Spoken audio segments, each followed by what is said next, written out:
Blues defensively, we have Jake Hixenbaugh in right field, E.J. Royal in center field, Andrew Raymond in left.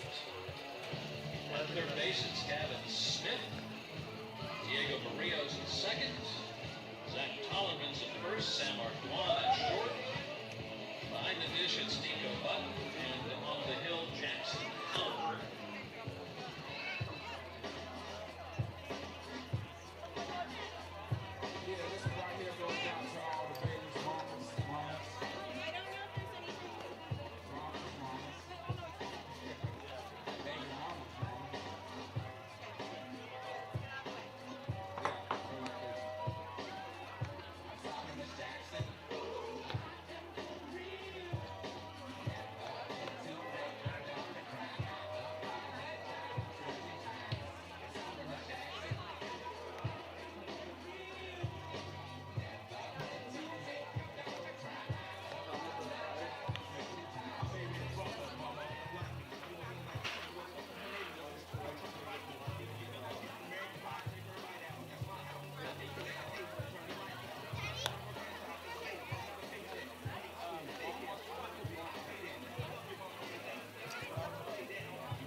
Good afternoon and welcome to Sinsheimer Stadium in San Luis Obispo. The Blues took a devastating loss against the Menlo Park Legends a couple days ago, and after a day of rest, they're ready to get back in action against the San Diego Bombers. The starting pitcher today for the Blues is the right-hander from Cuesta College. It's Jackson Howell, still looking for a new place to call home. He's making his third start of the summer for the Blues, primarily a starter last season with San Luis Obispo, has mostly come out of the pen this year, but he gets his third nod against the Bombers. Leading it off, it's the switch-hitting Thomas Williams, who steps in the left side of the batter's box. First pitch, and it misses high at exactly 6:02 p.m. on a beautiful afternoon in SLO. 64 degrees and sunny is your game time temperature. After Thomas Williams, it's Lucas Bonham and then Mikey Rocha. Jackson Howell, the righty, comes sent from the stretch, now strides and shoots. Swing and a miss, strike one on the changeup from Thomas Williams. Yeah, Howell, in his couple of league appearances this summer, has thrown 10 2/3 innings, given up 11 hits, 4 runs, 8 walks to his 8 strikeouts. The 1-1, and Williams hits it hard right over to first. Tallman drops to one knee and will tap the bag himself. Hard hit ground ball from Thomas Williams, but nothing to show for it. There's one out in the top of the first. Good start for Howell. It was some loud contact, but he averages about 85 miles an hour on the exit velo for hitters. So as long as he could just get it to guys on the field, it would be good work for him. So here's Lucas Bonham, the third baseman, batting second for San Diego. The Bombers, an affiliate team of the CCL North, also a part of the Western Baseball Association. Bonham takes the first pitch slider and a called strike, 0-1. So a part of two separate leagues, technically. And the San Diego Bombers just lost in the WBA championship game at Palomar College a couple days ago. 0-1. And there's a called strike to Bonham here. And it's 1-1. Check, that's a ball to Bonham, 1-1. Howell, 5-pitch guy, mainly fastball, but he has a curveball, changeup, slider, splitter as well that he'll throw in there. 1-1. Fastball poked the opposite way in the air. Going back is Hixenbaugh, who is playing shallow, and he won't have a play as it 6-hops the wall. Rounding first and heading into second is Bonham. He's going to stretch it into a triple. Murillo bobbles the relay, and Bonham slides in feet first at third. 1-out triple from Lucas Bonham. Oppo like taco, 93 off the bat. It burns the right fielder, Jake Hixenbaugh. This is his third triple of the summer, which is good for first in the CCL, which might say, I mean, that's still pretty good, but when you look at it, that's his 67th at-bat of the summer. You're looking at the other guys in the league who have high extra base hit numbers. They're up over 100 at-bats at this point. So here's Mikey Rocha following the 1-out triple. The righty Rocha with the infield playing in. Takes a first pitch slider outside, 1 ball and no strikes. Rocha from Chula Vista, California, a 6', 200-pound rising junior at Southeast Missouri State. Here's the 1-0. Another slider taken low and outside. Hitters count now to Rocha. On the year, Rocha is batting south of 200 with his 183 average. He's playing in his 18th game of the summer for the Bombers, who are rocking their blue tops and blue bottoms this afternoon. Here's the 2-0. Rocha drills it into the glove of Ardois, who leaps and makes the snag. Like a cat, Ardois gets up there and gets the second out of the inning. Ardois has not played short in a little while. He's looked really comfortable over at third base, but right there, his height pays off. The 6'2" shortstop leaping up to rob Rocha of extra base hit. That would have scored a run for sure, and luckily the athleticism of Ardois bailed out Jackson Howell. As the lefty Kyle Becker steps in with a runner on third. I talked to Sam in pregame about playing third base today. And a changeup taken downstairs, 1 ball, no strikes. And Ardois says, yes, he is comfortable at third, but of course the goal is to always play at short. And at Northwestern State, where he is committed, they want him at shortstop with the Demons. Here's the 1-0. Becker takes it off the plate outside, 2 balls and no strikes. Well, in that shortstop position has kind of been a revolving door for the Blues, so he's looking to get some additional reps over there. Gavin Smith moving to the infield today. We haven't seen him at third in a little while. So slide over Ardois to short where he's going to play down in Louisiana. Here's a 2-0 to Becker. It rolls inside of an off-speed that hits the inside corner for strike 1. Zane sits in a 2-1 count. He's batting .289 this summer for the Bombers. 6 RBIs, no long shots. 2-1. Misses outside, 3 balls and a strike. Left-handed hitting Kyle. Plays outfield, but can also pitch if needed. Has not pitched in CCL play, though. The lefty wearing his red, white, and blue batting gloves to match the get-up. The 3-1. Becker drills it to first, but Tollerman drops to a knee once more and taps first base himself. Jackson Howell escapes the jam after allowing a 1-out triple, and this inning ends the way it started, an unassisted putout from Zach Tollerman at first base. We head into the bottom of the first inning on the SLO Blues streaming network.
E.J. Royal leads it off in the bottom half of the first inning. The Bombers go quietly in the top half of the first. Lucas Bonham hit a 1-out triple but was stranded at third following a line out to Sam Ardois at short and a ground ball out to Zach Tollerman at first base. Here's Royal, the center fielder. First pitch misses outside from Owen Peak, a left-handed pitcher and a starter today for the San Diego Bombers. 3-pitch mix, a traditional mix, fastball, slider, changeup. Going to see heavy fastball, slider. We'll mix the changeup. The righty Royal sends it straight back for strike 1. 1-1 against the southpaw. That fastball is going to sit in the mid 80s. He'll touch the upper 80s, but it's more likely going to sit about 85. That slider and changeup, good movement on them. 1-1. Royal takes a changeup in the dirt. 2 balls and 1 strike. Owen, rising sophomore and a graduate of Westview High School in San Diego, where he was born and raised. He's a Sea Lion from Point Loma. Royal goes the opposite way, hard down the line, and it drops in for a base hit. Royal rounds first. He trips up going towards second, and that's all he'll get. A leadoff two-bagger for the leadoff man, E.J. Royal. And that's so good to see. He hit that one so hard the other way. And I can't recall the last time EJ had an extra base hit. He's been a heavy single guy as of late. So that one has to feel good for him to get all the way to second with one swing of the stick. Royal only has a .357 slugging this summer with his .310 batting average. You're right, Ryan. Not a lot of extra base hits, just 4 in his 40 hits this summer. 1 home run on the year, and it was on the road in San Francisco against the Seagulls. So Royals at second base, and it's Jake Hixenbaugh. And you talk about someone who's seen the baseball well. Here's the epitome of that. He was 1 for 4 in their last game, scored a run and struck out twice while also walking. Hixenbaugh takes outside 1-0. Now their last game the Blues played, it was a 7-6 loss against the Menlo Park Legends, and it came in heartbreaking fashion as Sam Ardois was called out at first base on an interference, and the runner Kosei Suzuki, who was at second, had to go back to first, and the game eventually ended on an infield pop-up. Pitch misses inside to Hixenbaugh, and that is 2 balls and no strikes to Hicks. A very controversial ending that almost went into the CCL League review, almost having to forfeit that game. But then that would mean the Legends would have to replay 2 outs in the bottom of the ninth, and they weren't willing to make that travel. Understandably so, as Hixenbaugh takes strike 1 here on the 2-0 count. But you talk about that game where the Blues lost 7-6. I mean, it wouldn't be that close, or it wouldn't be a loss without a grand slam hit an inning prior to the interference call. Hixenbaugh tardy on a fastball here, and he sends it to the left of us. 2 balls and 2 strikes. A grand slam by Mitchell Birdsall. Flipped the game on its head, and I think might be one of the biggest swings of the summer for the Blues. San Luis Obispo was riding a 5-game winning streak heading into the last ball game on July 20th, and it came to a screeching halt. The magic number, though, is still 5 to make the postseason. Runner on second, 2-2. Hixenbaugh up the middle and off the hands. It kicks into the shortstop Williams' glove, who throws it across his body, and they got Hixenbaugh at first base. Royal advances to third, but the first baseman Rocha did a nice job keeping his toes on the bag and snagging that baseball out of the air. It works as a productive out. It was a softly hit ball up the middle. The throw was a little high, but Rocha able to touch the toe down on the bag before Hixenbaugh, who flies down that line out of the left-handed batter's box, was able to touch first. The infield's going to come in to try to protect that run at third. So for more context on that Royal extra base hit, that's his first extra base hit in almost a month. The last time against the Foresters on the 24th of June. With 1 out now, it's Zach Tollerman. ZT takes the first pitch on a called strike. Now the drought has ended for Royal as he now stands 90 feet away from scoring the first run of this ball game. And Zach Tollerman, who has driven in 15 this summer in the box. Pitch misses high, 1 ball and 1 strike from Owen Peak. Tollerman slashing .342, .490 and .500 with a .990 OPS. That's very good. The lefty comes home. Tollerman with a big swing and a miss here for strike 2. 1 ball and 2 strikes to Zach Tollerman, who's starting at first today. And the last time he played was on that July 20th game against the Legends. He went 0 for 2 with a pair of walks and a strikeout. Changeup called for strike 3. Zach Tollerman takes the secondary pitch at the knees, and there's 2 outs in the first. A biggie there for Owen Peak. ZT, as of the last about 2 weeks, I would say, has become a lot more patient in his at-bats, but it's also starting to hurt him a little bit. In his last game, didn't record a hit, also struck out looking in the 4th inning. It seems to be kind of a theme where he's walking a good amount, but he's also just taking pitches in the zone, and 2-strike counts more as well. Well, and a new trend has become present to me about hitters' approaches with 2 strikes as Sam Ardois steps in, who was 1 for 4 last game. Ardois' first pitch swinging, sends it the opposite way, and it will drop in for a base hit. That will score E.J. Royal. A 2-out bloop single for Sam Ardois. The Blues are up 1-0 in the first. RBI number 19 in league play for Sam Ardois comes in a nice spot for the Blues. Give them their first run of the game. They grab the lead in a must-win game against the Bombers. And now it allows Diego Murillo to come up to the plate and extend this inning even more. Murillo looking for vengeance after going 0 for 4 against the Legends a couple days ago. And I wanted to talk about that two-strike approach thing. MLB radio personality Mike Farron was talking about the new meta for a hitter's approach with 2 strikes. In the olden days, I would say the olden days would be this year because of this fact. Hitters are not being more aggressive with 2 strikes anymore. As a matter of fact, they're doing the opposite. They're trying to be more passive. And Murillo takes outside here, 2-0. And this is not something I've noticed, but this is a guy who is around Major League Baseball all the time. And I asked some of the guys in batting practice today, and they said, no, quite the opposite. We still stay aggressive with 2 strikes and open up the zone. And it sounds like that's kind of the strategy that maybe Zach Tollerman is implementing. Maybe he has bought into that new meta for hitters. Didn't work out for him there as he struck out looking. But here's Murillo in a 3-0 count. Diego takes high, and that's ball 4. 4-pitch walk to Murillo, and the first walk of the day from Owen Peak puts runners at first and second. There you go. You just be patient up there. Wait. You don't expand the zone. Make Peak come after you. He throws you a walk.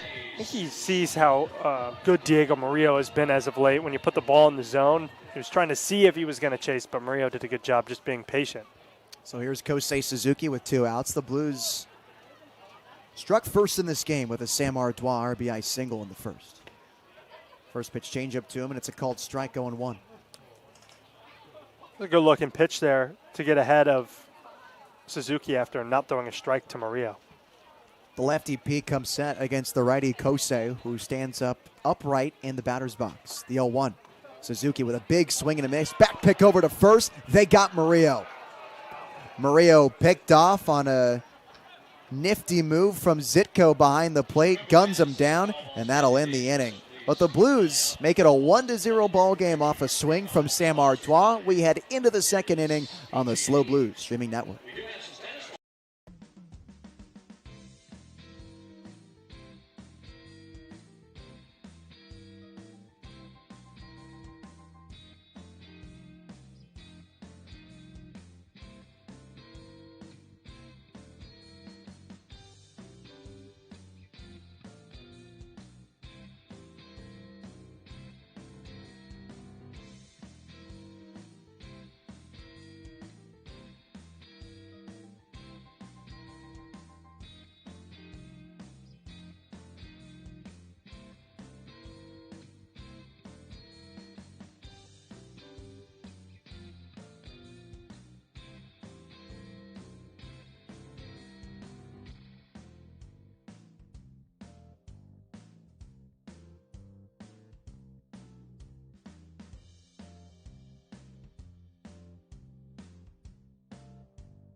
Top of the second inning here at Sinsheimer Stadium. James Theodore leads it off against Jackson Howell. He's first pitch swinging and sends it up and out of play for strike 1. Theodore, today's starting right fielder, bats 5th for the Bombers. The Blues struck first in the bottom half of the first inning. An RBI single from Sam Ardois made it a 1-0 ball game as he scored E.J. Royal from third base. who led off the frame with a double. Here's the 0-1. Changeup misses off the plate inside. And 1 ball and 1 strike now to Theodore. The off-speed has looked good for Howell thus far. I mean, that's a pretty normal thing for him, is that off-speed works well. The fastball is not a high velocity, so he has to rely on that stuff. Here's the 1-1. Theodore cracks it on the ground left side. Shortstop Ardois takes a couple shuffles, flings it over to first in time, and retires Theodore. Good, easy out to James Theodore. Howell, the average exit velocity off of him, off the bat of hitters, is 85 miles an hour, which overall is not that good, but it's high in terms of the league average. In a wood bat league, you look at other guys around the Blues, they're averaging in the high 70s. So he's going to have to rely on that off speed to get the soft contact and not give up big hits today. Dylan Fishbow is first pitch swinging, puts it on the ground right side. Tellerman picks it up and flips to first. Jackson Howell wins the foot race for the second out. That was a close play, but a good backhand from ZT. And you could tell he's a veteran first baseman who's played over there for years and years, because that flip is harder than you think. He has to make sure it's out in front of Howell so Howell doesn't have to stop his momentum or reach back, or, it's not a good toss, so he drops it, and then the runner's safe. It's a much harder play than it looks. It's almost like you're a quarterback throwing in front of your receivers, so he runs towards the ball. So now here's the right-handed hitting Gianluca Finelli. And he takes the first pitch for a ball, 1-0. DHing today and batting 7th. A native of Vista, California, and a rising sophomore at San Diego Mesa Community College.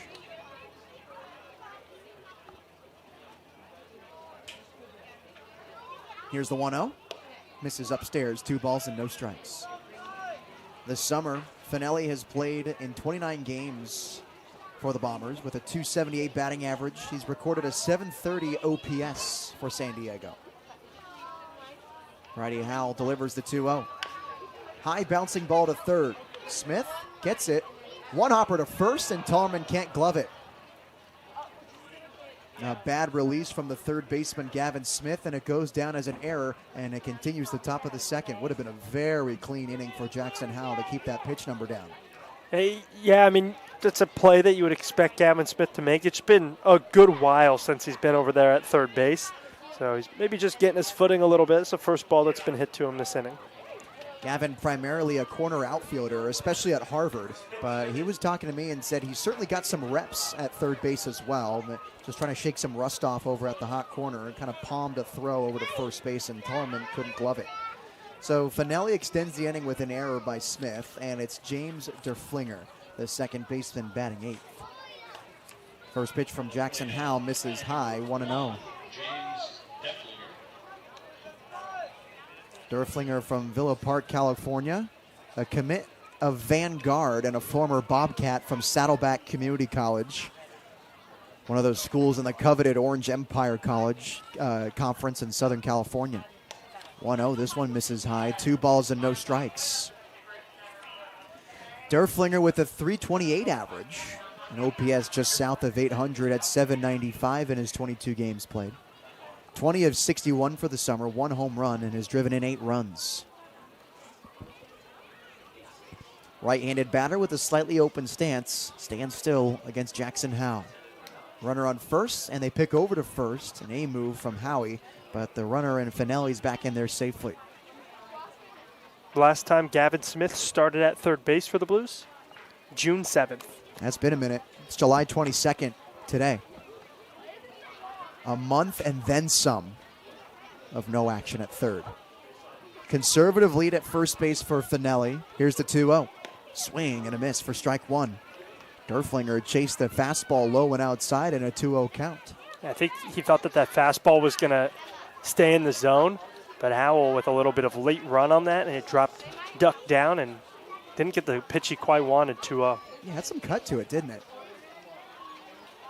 Another throw to first, B move from Howie this time. Still 2 balls and 1 strike to the second baseman. Derflinger, a rising junior, standing in at 6'1", 180 pounds. Last played his CCL game on July 8th against the Barons. He went 0 for 1. Another pick to first. Tellerman not even standing on the bag, gloves it, and it's still a 2-1 count to Derflinger. The Blues fighting for a playoff spot in the CCL North. The magic number is still 5. that being the sum of Blues wins and Alameda Merchants losses. The 2-1.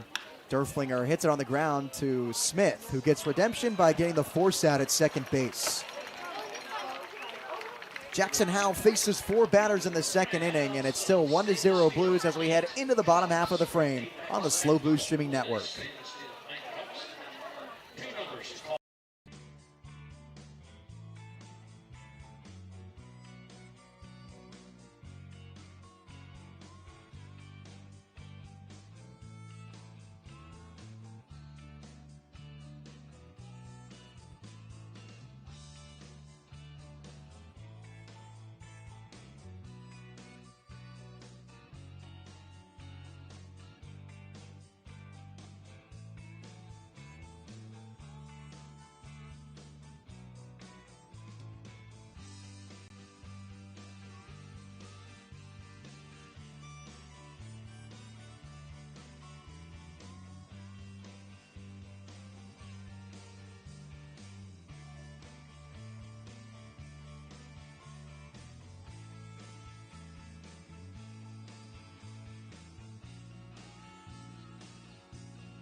Bottom of the order due up for the San Luis Obispo Blues. Kosei Suzuki, Gavin Smith, and Drew Raymond against Owen Peak. Last inning ended for the Blues as Diego Murillo was picked off first base by a nifty play from the catcher, Zitko. First offering to Suzuki, and he takes an off-speed pitch for a called strike 1. Kosei pinched hit for Zach Tollerman on July 20th, the last time the Blues played, which was a couple days ago against the Menlo Park Legends. Suzuki swings and misses at a changeup here for strike 2. The Blues lost that game 7-6 against Menlo Park by a score of 7-6. And their 5-game winning streak came to an end. The 0-2. Suzuki takes it below the zone, 1 ball and 2 strikes. And when Kosei pinch hit for Zach Tollerman, he went 0 for 1 with a fielder's choice. Last game he started was July 19th against the Alameda Merchants when the Blues were rolling. Suzuki taps it at home plate, and it's foul. 1 ball and 2 strikes. Yeah, not his most productive day that day, 0 for 4, but he did have a couple of RBIs. Still trying to bring some impact to this team. Kosei Suzuki trying to hit stride. He's had a difficult time consistently being in the lineup. Suzuki swings and misses at a high fastball here for strike 3, and that could be why. And that's the one downside of Suzuki's game. You know, he's a good fielder. He's very quick. He has good he's good when he can put the bat on the ball, but he's a little wild with the swings. He likes to chase outside of the zone, and that can get him in trouble at times. Yeah, Griffin Zitko had to stand up to get that baseball out of the air, and Suzuki went after it. So here's Gavin Smith, who made an error in the last half inning, but redeemed himself, fielding a ground ball and getting a force out at second base. He takes strike 1 here, 0-1. The last time Smith started a game, it was on July 19th against the Alameda Merchants. He went 1 for 3 with 2 runs batted in. Here's the 0-1. Smith takes a changeup off the plate, 1 ball and 1 strike. Gavin starting in his 26th game of the summer for the Blues, slashing .240, .300. Here's the 1-1. Smith takes it high, 2 balls and a strike now. For an even OPS of 600. Has driven in 17 runs this summer. 1 home run, it was on opening day in his first at-bat in a Blues uniform. Here's the 2-1. Smith gets underneath this one to the right side and playable for the right fielder Theodore, who calls off his second baseman Derflinger for the second out of the second. And if you're a Blues fan, you are again rooting for the Walnut Creek Crawdads. They're playing the Alameda Merchants today, so again, the Crawdads, even though they're in third place below the Blues in the CCL, the Crawdads were to come back as they are down 7-3 in the top of the ninth. If they were to come back and win that game, the Blues, that magic number drops to 4 to make the playoffs. Yeah, as Ryan said, the Merchants are up 7-3. It's the top half of the ninth inning from Monte Vista High School. So here's Drew Raymond, the left fielder, batting 8th. He sits in a 1-0 count. Raymond swings and misses at a changeup here. It's 1-1. Yeah, if you're a Blues fan, you're putting a big red X through the Merchants logo everywhere you go. Pretty much. I mean, to make the playoffs for the Blues, the Merchants can't. Changeup just misses below the zone, and Raymond backs down to the batter's box. It's 2 balls and 1 strike now to Drew. It's looking like Alameda might get a win today, though. The 2-1. Raymond swings and misses at a 3rd changeup in a row for strike 2.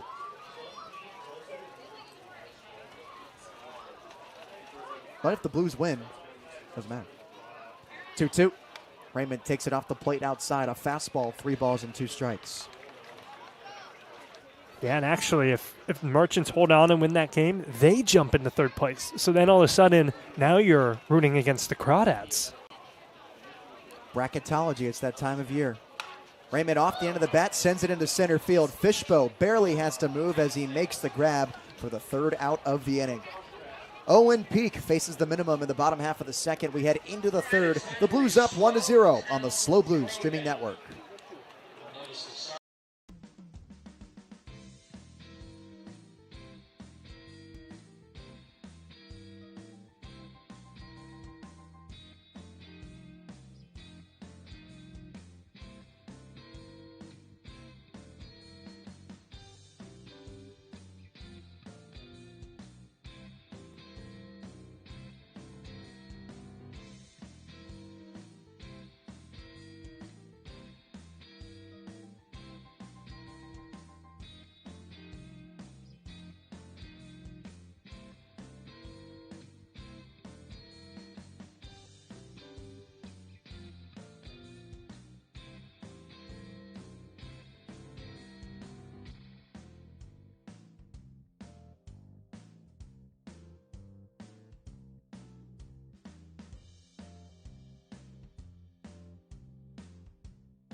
Top of the 3rd inning from Sinsheimer Stadium. The Blues have a 1-0 lead against the San Diego Bombers. And as Ryan and I have been saying, every game from here on out is a must-win for the Blues as they fight for that final playoff spot in the CCL North as the season comes to an end. So here's the catcher, Griffin Zitko, leading it off in the top half of the 3rd against Jackson Howe. First pitch to Zitko. He takes it off the plate outside, 1-0. Zitko made a nice play to throw out Diego Murillo at first base to end the 1st inning. Murillo just kind of getting too greedy with that secondary. Zitko saw some daylight and threw him out from his knees. Now he's up here with the stick, and in a 1-0 count, swings and misses at an off-speed for strike 1. Blues currently in 2nd place, 6 games left to play. If they win all 6, they'll finish in 2nd place, which means they'll get to host a game here at Sinsheimer in the playoffs, that wild card game against whoever the 3rd seed is. Here's the 1-1. Zitko taps it on the ground left side, fielded by Smith. Throws it over to first, and a stretch by Tollerman is in time to retire the catcher for the 1st out. Smith's made a couple of plays now after that error. Kind of, like I said, getting his feet under him at 3rd base. It's been a little while since we've seen him there in a start, so he's just trying to almost relearn the position after being out in left field for the last couple of months. As Ryan said, Smith hasn't played third base in over a month and a couple of weeks. Now he's back here in the final week of the season. Here's the first pitch to the leadoff man, Thomas Williams, and it's a changeup for a called strike 0-1. Thomas, a switch-hitting shortstop, bats lefty against the right-handed throwing Howe. He's 0 for 1 today with a ground ball out to Zach Tallman at first base. Here's the 0-1. In the dirt, nice block by Button to keep it in front. 1 ball and a strike. Now Williams from Huntington Beach, California. Formerly a Don from Santa Ana College in the coveted Orange Empire Conference. Turned vaquero at the University of Texas, Rio Grande Valley, where he was second team All-Southland Conference and earned all defensive team honors this past season. 1-1. Swing and a hard foul ball down the right field line. 1 ball and 1 strike to Thomas Williams, who is batting .260 this summer in his 25 games played. 36 total bases for the Bombers in 2025.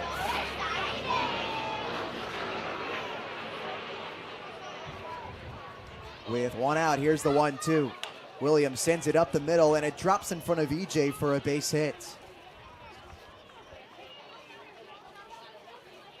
Thomas Williams ends the trend as 7 batters were retired in a row by Jackson Howe. And now Howie's got to start all over. A 1-out single for the shortstop. Yeah, start all over, but a ground ball, and you're out of this inning. So here's Lucas Bonham. He recorded the first Bombers base hit of the afternoon with a triple down the right field line. And luckily for the Blues, was eventually stranded on third base. Howe picks over to first, and Williams is back in time. Bonham, an El Segundo, California native. Another JUCO Bandit from El Camino College. He's committed to play for the Highlanders at UC Riverside. Another pick to first, and Williams is in there safely. Williams leads the team in stolen bases, so you definitely gotta keep a close eye on him at first. Certainly a crafty base runner, and a CCL All-Star this season, just like Bonham at the dish. First pitch, Bonham takes it in the dirt. Button keeps it in front. It gets away, but enough to keep Williams at first base. 1 ball and no strike. Strikes to the UCR commit, who is batting .338 this summer and has the highest OPS on this team at .828. Another pick to first. Williams in there safely. This is a team that honestly just struggles a little bit at the plate. A team batting average of .223 coming into today's game with just 27 extra base hits. 1-0. Bonham gets underneath this one and skies it in the left side of the infield. The shortstop Ardois covers the sun and makes the catch for the second out of the inning. An easy play for Ardois. It's one he's used to making day in and day out. Here's Mikey Rocha. 2 outs in the third inning. Chula Vista, California native, and a Red Hawk from the Division I Southeast Missouri State. Just played his first season with the Red Hawks this past year and struggled to adjust to the Division I level after playing 2 years of JUCO ball at Santa Ana, batting south of .200. And pick over to first, and Williams in there with in their feet first standing.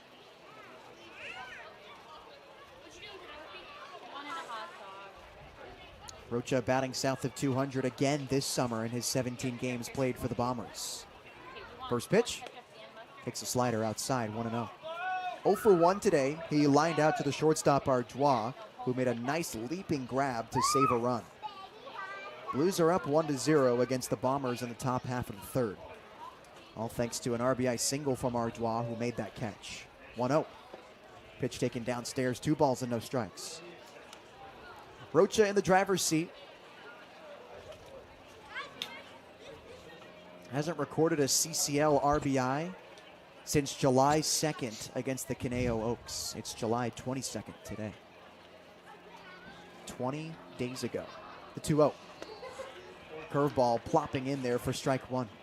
Well, when you look at this Bombers team, they're kind of just an odd team because they have 2 different squads. One that plays in a different conference and the one that plays in the CCL, and then they combine for non-league games. So they've had a ton of games this season, but these guys haven't necessarily played in all of them. When you talk about how they struggle offensively and so on and so forth, honestly, when you look at their schedule, I can't really blame them. Yeah, they got to be tired. San Diego has played 49 games in 49 days. They've only had 7 days off. Slider and a called strike, 2-2. Those 49 games in 49 days include 7 doubleheaders. And this is, to your point, Ryan, you were talking about how the roster is constructed for 2 different squads. This is why. Short lead at first base for Williams. And the Deuces wild offering. And a breaking pitch misses upstairs. A full count now to Rocha. Rocha, a graduate of Eastlake High School in Chula Vista, which has tons of lore. Produced a lot of good major league talent like Adrian Gonzalez, current Giant Casey Schmidt, and Red Sox Marcel O'Mara. The payoff pitch in the dirt, kicks away from Button. It's a walk to Rocha as he's at first base and Williams is in at second. First walk issued from Jackson Howell, and it keeps the 2-out third inning alive. The off-speed stuff just got away from Howell a little bit in that at-bat. That's the stuff he's going to rely on. He went curveball in a full count. He's going to continue to hammer that curveball, and it'll find the zone. It'll trick these hitters. He relies on that pitch heavily, so he's not going away from it, even though it gave up the walk. Here's the 0-for-1 Kyle Becker, who bats with a runner in scoring position. Thomas Williams at second with Mikey Rocha at first. The left-handed batter against the right-handed throwing Howell takes the first pitch inside, 1-0. Becker 0-for-1 today with a ground ball out to Tollerman at first. He ended the first inning the same way it started, with a ground ball out from the leadoff man, Thomas Williams. The lefty stands in the middle of the batter's box with 2 outs, the 1-0. Drilled into left center field. It's high and deep. Royal and Raymond converging in the gap, and Raymond sticks out his glove to make the catch. 2 runners stranded on base, 1 hit, no errors, no runs scored. Jackson Howell gets out of it once again. The Blues are still up 1-0 heading to the bottom half of the third on the SLO Blues streaming network.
The left-handed hitting catcher Nico Button leads off for the Blues, and in the bottom half of the third inning, they lead the San Diego Bombers 1-0. The only score in today's ball game was an RBI single from Sam Ardois.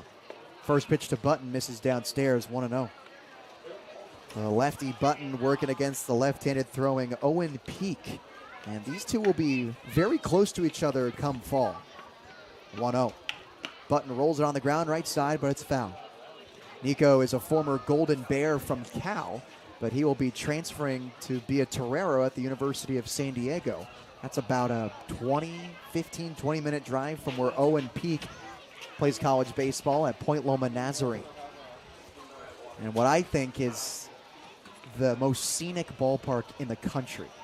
1-1, Nico straightens it out and hits a high bouncer to second base. Derflinger flips it to first, and that's the first out of the third inning. One small issue with Point Loma Nazarene, though, if you're a hitter, the ball does not fly. You are hitting against the ocean, and this is speaking from experience as well. Feel like every time you hear a barrel, everyone and their mother in the stands and in the dugout go, oh, that's gone for sure. But because it's literally on the ocean, the salty air bats it down. The leadoff man, E.J. Royal, is first pitch swinging and grounds it into center field, a base hit. Royal 2 for 2 today with a double and a single. He's looked good thus far and just back on track after a pretty unproductive week in terms of his standards. He only had 3 hits this last week, which he had 3 hits in 3 games, which for his standards, like I said, not that great, but that's still pretty good in all things considered. That actually means he now has a 4-game hitting streak. There has never been a time this summer where EJ has batted south of 300 in terms of average. First pitch to Jake Hixenbaum misses outside, 1-0. Which is so odd because that's overall. In league, he is under 300, which is so crazy because his average is always 10, 15, 20 percentage points above 300. Pick over to first, and Royal slowly dives back to the bag. He's in safely, though. And Jake Hixenbaugh is 0 for 1 today with a ground ball out to the shortstop, Williams, in the first inning. Pete comes home, and the pitch misses high, 2-0 to Jake Hixenbaugh. Final down in Walnut Creek. Merchants take it 7-4, and it's less important than you think because now the Crawdads jump into third place other way around. Oh wait, no, that is big. No, it's not. Sorry, I'm getting my teams mixed up here. 2-0, Hixenbaugh off the hand sends it straight back to. Let me restart. The Merchants jump into third place. The Crawdads are now in fourth place. So that game doesn't mean as much because we're not a game further away from the team in fourth place. Right. Because they just swapped. So the Blues' magic number is still 5, but they can make it 4 with a win today. There we go. We got there somehow. The 2-1, throw over to first, and Royal in there safely again. It's that time of year when playoffs heat up and bracketology talks increase as well. I think everyone just kind of confuses themselves with all the numbers and winning and losing that needs to happen. Hixenbaugh dribbles it to second base. Derflinger gloves it, flips it to second for 1, and they can't turn the double play. Hixenbaugh beats it out. Yeah, I think the biggest thing to think about when you are talking about the Blues' playoff hopes is if they win all their games, they're a playoff team. Yes. Scratch that. If they win all their games, they're the 2 seed in the playoffs. And they host. And they host a game. But 2 seed, hosting a playoff game also puts you in the playoffs. So here's an easier way to put it. If the Blues win 5 of their 6 games this week, they're a playoff team. Yes. If they win all 6, they're the 2 seed. And the Blues would certainly love to host as they historically aren't great off the bus. Hixenbaugh jets towards second. Here comes the throw. It's on time, and the tag is as well. Bad junk from Jake Hixenbaugh, but he took off anyway. Zach Tullerman stranded at the dish, and the final out is made at second base. O'Peak faces the minimum, kind of, and we're done with the third inning. We head into the fourth. Ryan Giacomini's got you for that third, and Blues are up 1-0 on the Slow Blues Streaming Network.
5, 6, 7 due up in the top half of the fourth inning. Leading it off, it's James Theodore, the Zorlock from Webster, standing in at 5'8", 180 pounds as he watches an off-speed pitch for a ball.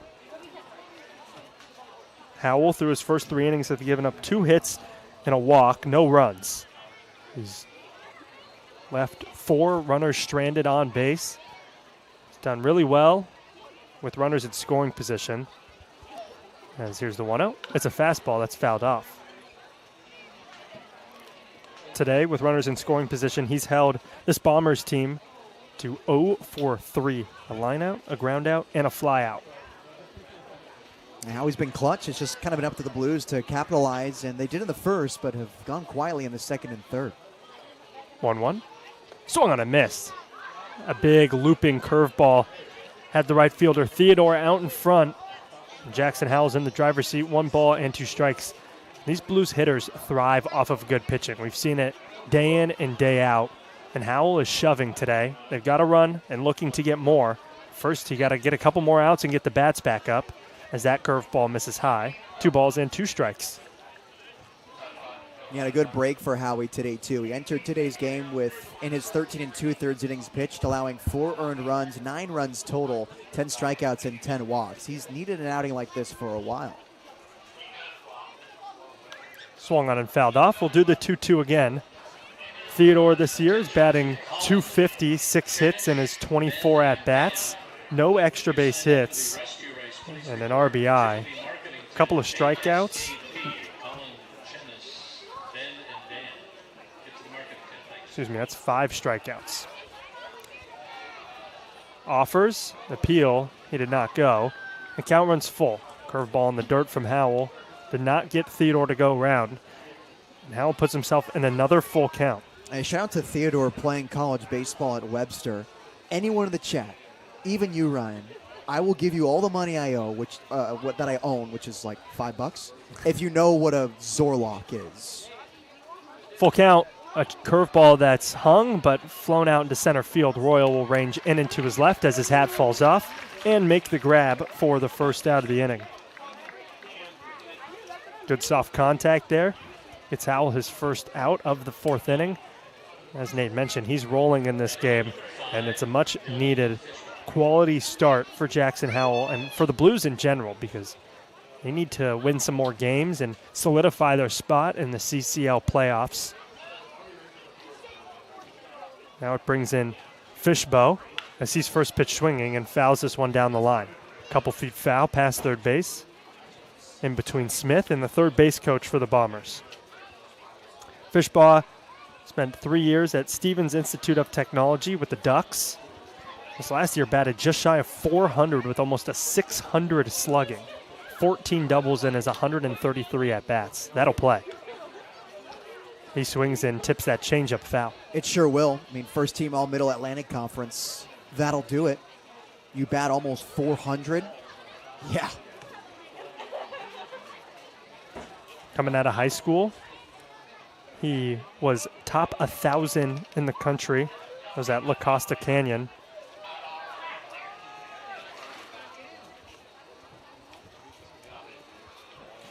He's behind in the count, 0-2.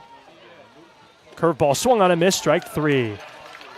Howell gets Fishbaugh swinging on the strikeout. His first strikeout of the day comes in the 4th inning. And gets the strikeout and a good sign for Howie. We talked about all the hard contact he lets up. And it's been working out for him today, though, just allowing that triple in the first, but then stranded in scoring position. Get that first K off your shoulder. Now it's Gianluca Finelli, today's designated hitter, as Howell spikes that fastball in the dirt.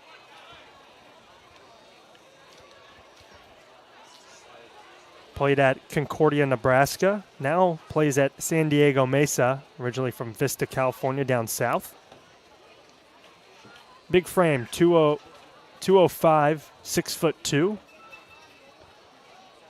Normally an outfielder, but as I mentioned today, getting the role as designated hitter. Howell throws another pitch in the dirt. This time it's the curveball, and he is behind 2 balls in, no strikes. He didn't get any at-bats in his 2 years with the Bulldogs. He was there. Back-to-back 40-win seasons, however. Here's the 2-0. Misses high. Very quickly, it's 3-0 after Howell recorded his first strikeout of the day on 4 pitches. Finelli is being patient up there at the plate, and it's paying off.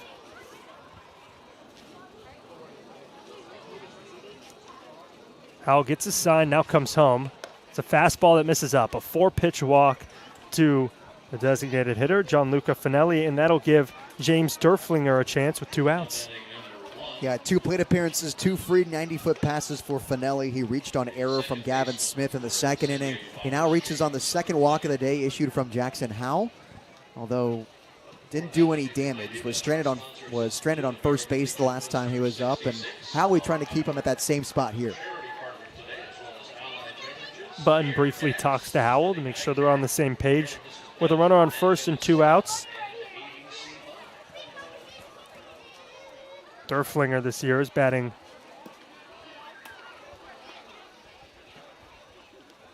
.328 with a 795 OPS as a first pitch to him. Misses up and away. In CCL play, he's batting .276 with 8 hits and 29 at-bats, an RBI, a walk, 15 strikeouts. Small lead at first as Tollerman holds on. Here's the 1-0. It's a fastball for a called strike. 5 straight balls, comes to a close with that one clipping the outside corner. Derflinger grounded out in the 2nd today.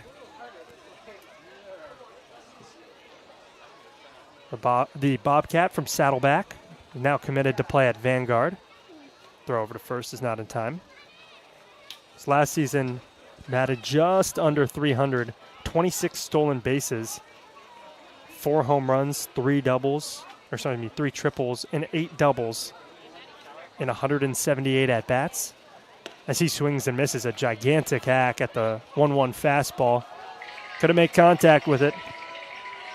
1 ball and 2 strikes. People who aren't familiar with Saddleback College don't realize how impressive those 4 home runs are. That field is massive. Howell takes 1 peek at first. Now he comes home. Curveball. And it's trapped by Button in the dirt. Deuce is wild. 2 balls, 2 strikes, 2 outs. With a runner on first base in the top half of the 4th inning. Blues lead at 1-0. Howell looking to keep it that way. Tying run on first base. Here's the pitch. Runner goes, swung on and missed. Excuse me, it's fouled back.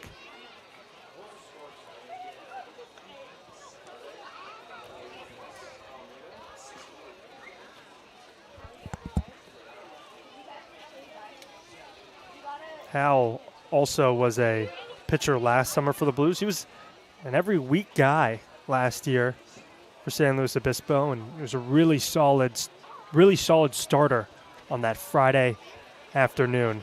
As he comes home with the fastball, it's fielded by Smith. His throw to first is way offline. It gets past Tollerman.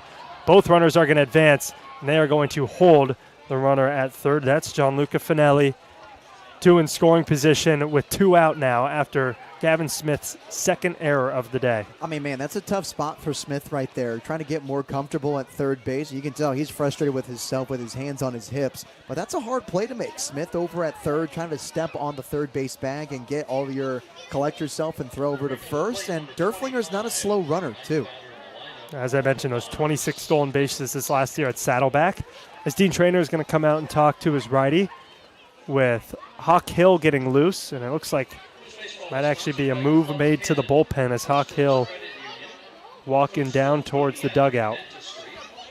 We'll see if Dean decides to make the move or if he extends the leash on Jackson Howell. Yeah, and sometimes Dean does this, right? He goes up to the hill and kind of takes his time, has a conversation with the whole infield, and at the last second, boom, we're going to the pen.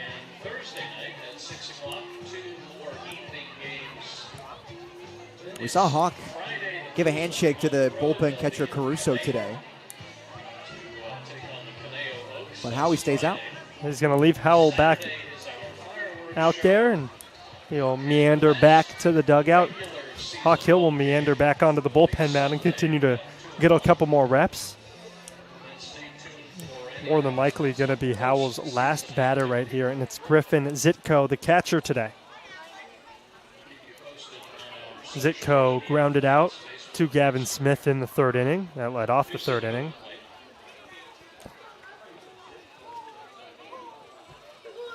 Nate, is Zitko your age? He is. Yeah, redshirt COVID senior. First pitch misses inside, which means he graduated high school in 2020? Yes. Not only is he my age, but he's also my friend. Yeah, Encinitas, that's down Yeah. by you. Yeah. He's in the portal. They're Yes. spending some time at Cal Lutheran. We actually petitioned the 2021 COVID season, redshirted in 2022. So he graduated high school in 2020 and got his first college at-bat in 2023. Yep. So he watches that curveball for a strike. Well, that wasn't the same, right? That year in 2021, Division I schools did not get an extra COVID year in 21, but D3s and D2s did. Cal Lutheran's a D3. Here's the 1-1. It's in the dirt and blocked by Button. 2 balls and a strike. He spent 3 years at Lutheran. I mentioned now in the portal. Easily his best season was that 2024 year, his COVID redshirt sophomore season, where he had 11 hits and 37 at-bats with 4 doubles and a triple. 7 runs batted in. This last year struggled a little bit just at the Mendoza line as he swings and fouls it back. Only 30 at-bats to show, but 6 hits in those 30 at-bats. A couple extra base hits. Yeah, San Diego Union Tribune All-Academic Team honoree in 2020. We were on the same team. Deuce is wild. 2 balls, 2 strikes, 2 outs with 2 runners on. Top half of the 4th inning. Howell looking to get out of a jam. There's the pitch. Swung on and laced back up the middle for a base hit. Royal is not going to be able to glove it as it takes a wicked hop by him. The batter, Zeke, though, is heading for second, and he will get there standing. A 2 RBI double for Griffin Zitko, and the Bombers take the lead. Yeah, Zitko hammered this one into the left center gap. It took a really weird hop in front of EJ Royal in center field. That's why it's going down as a base hit. It completely changed directions on Royal, who was moving to his right. The ball completely jetted to the left. He had no chance at making that play. He smoked it too, 95 miles an hour, and now the Bombers have the lead. Now Dean Traynor will come out, and he will make the move. It's going to be Hawk Hill coming in the top half of the 4th inning. Tell you more about him right here on the Slow Blues Streaming Network.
New pitcher for the Blues is Hawk Hill.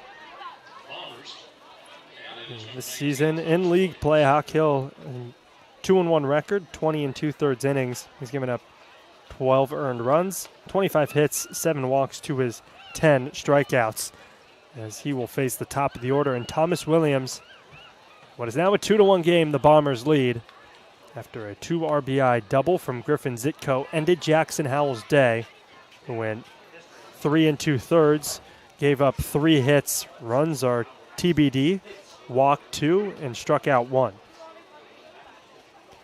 Here's the 0-1. It's in the dirt, blocked by Button. 1 ball and 1 strike to today's switch-hitting shortstop. However many runs Howie gives up, earned runs total is still settle. Yeah, he will not. An earned run will not be on his mark today.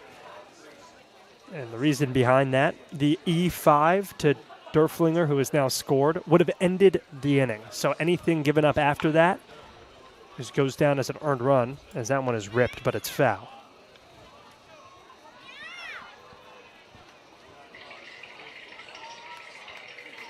Overall, not a bad outing from Howell. He definitely didn't get a lot of help from his defense.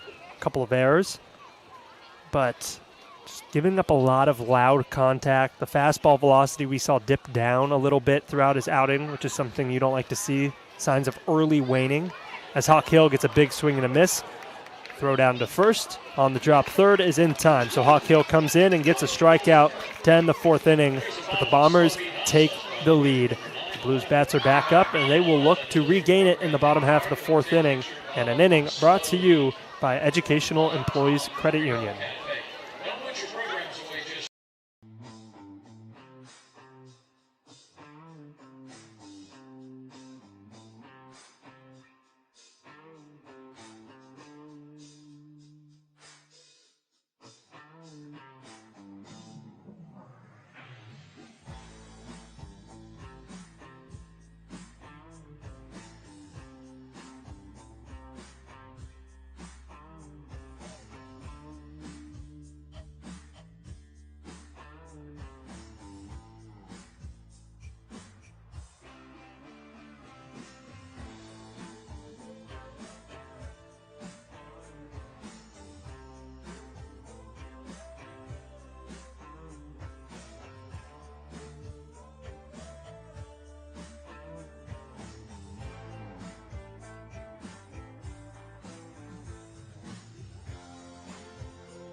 Bottom of the 4th inning is brought to you by Educational Employees Credit Union, proudly serving the Central Coast. EECU is located in Paso Robles and can be found at myeecu.org. Experience smarter banking at Educational Employees Credit Union. there's a new pitcher for the San Diego Bombers. It's Owen McCulkin, no relation to today's starter, Owen Peak. Zach Tollerman watches ball one. And McMulkin from the University of Charleston, making his 7th appearance of the summer for the Bombers, has a 5 earned run average and a 2.14 whip. That one misses upstairs. It's 2-0 to Zach Tollerman. In 7 innings of work, he's recorded 9 hits, 5 earned runs, 7 strikeouts, 2 hit by pitches, and 6 walks in those 7 innings. Has not made a start in the CCL yet, an appearance, I should say, as that one squirts through the legs of the catcher, Zitko, and it's 3 balls and no strikes to the Golden Eagle from Charleston, who did not pitch this last year, and in 2024 got just 1 appearance where he gave up an unearned run in 2/3 of an inning. 3-0. Fastball for a called strike. Fastball in the low 80s, right there to Zach Tollerman, a get me over fastball. And it's a 5-pitch walk. The Canada native Owen McCulkin comes into this game and immediately walks Blues first baseman Zach Tollerman. How about that? It'll bring up Ardois, who has the Blues' only RBI in today's game with an RBI single all the way back in the first inning. That scored E.J. Royal from third base. And in his last start, which was a couple days ago on Sunday against the Menlo Park Legends, he went 1 for 4 with a pair of RBIs and a walk. Now to the stretch is McCulkin with the leadoff walk. His first pitch home gets behind Ardois. Tollerman will trot into second base. A wild pitch. But another runner in scoring position, the tying run in scoring position for the Blues. Yeah, we were seeing McMulkin warm up in this past half inning, and he threw 4 errant pitches in a row, and you're kind of seeing that reflect into the game here. Maybe a little yippee playing in front of a bunch of fans here at Sinsheimer Stadium. But I'll tell you what, after that errant pitch, we saw a righty jet up in the bullpen immediately for the Bombers. Yeah, and I'm not too sure how that didn't hit the demon in Sam Ardois. Looked like it ricocheted off his leg and took a different angle, at least from my vantage point, but did not hit him, and he will step in ahead in the count, 1 ball and no strikes. Spent a year at Texas, spent a year at ULL, now staying in the state of Louisiana, as that one misses inside, to play for the Demons. He was the number 2 ranked shortstop out of the state of Louisiana by perfect game a couple years back. That's Ardois, the batter. Playing shortstop today for the Blues after a long stretch at third base as he watches this one down. 3 balls and no strikes. Colkin just having a really rough time finding the strike zone so far. He's thrown 7 balls to his 1 strike. Yeah, it's been difficult so far from the big lefty from up north. Really got to zone it in here with the go-ahead run at the dish. Who's got home run power. See if Ardois is hacking. 3-0. Gets a fastball. That misses upstairs. A 4-pitch walk to Sam Ardois. Back-to-back walks to lead off this inning. Brings up Diego Murillo with 2 on and nobody out. And Owen Peak, today's starter for the Bombers, only issued 1 walk to Blues batters in his 3 innings of work. Already McMulkin has hurled 2 in the first batters he's faced. Final line for the starter, Owen Peak. 3 innings pitch, 3 hits, 1 run it was earned, a walk, and 2 strikeouts. Strikeout victim Zach Tollerman and Kosei Suzuki. So there's going to be a meeting on the mound. Pitching coach for the Bombers talking it out with McMulkin and Zitko.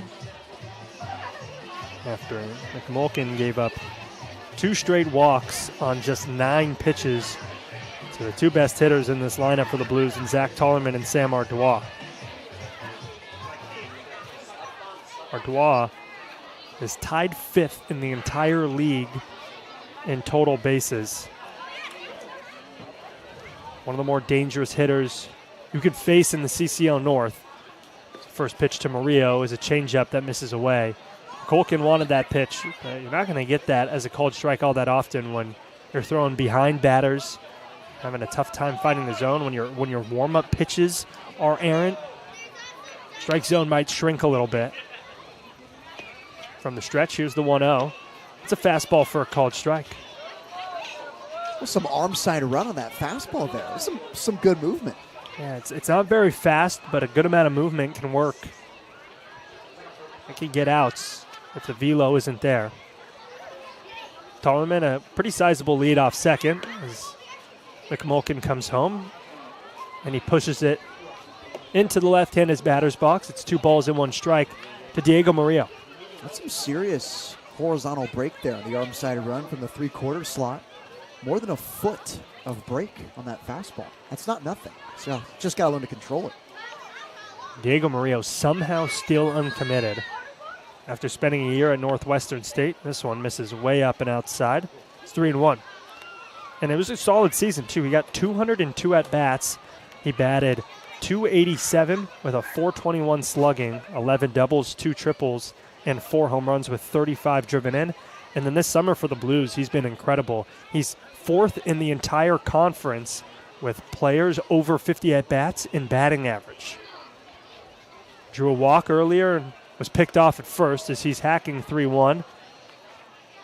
And he misses. Count runs full.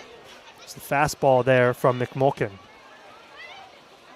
It's so much arm side run on that. It almost looked like a changeup to me. Might have taken a little bit off too, just so he could try to get it in the strike zone and worry less about velocity.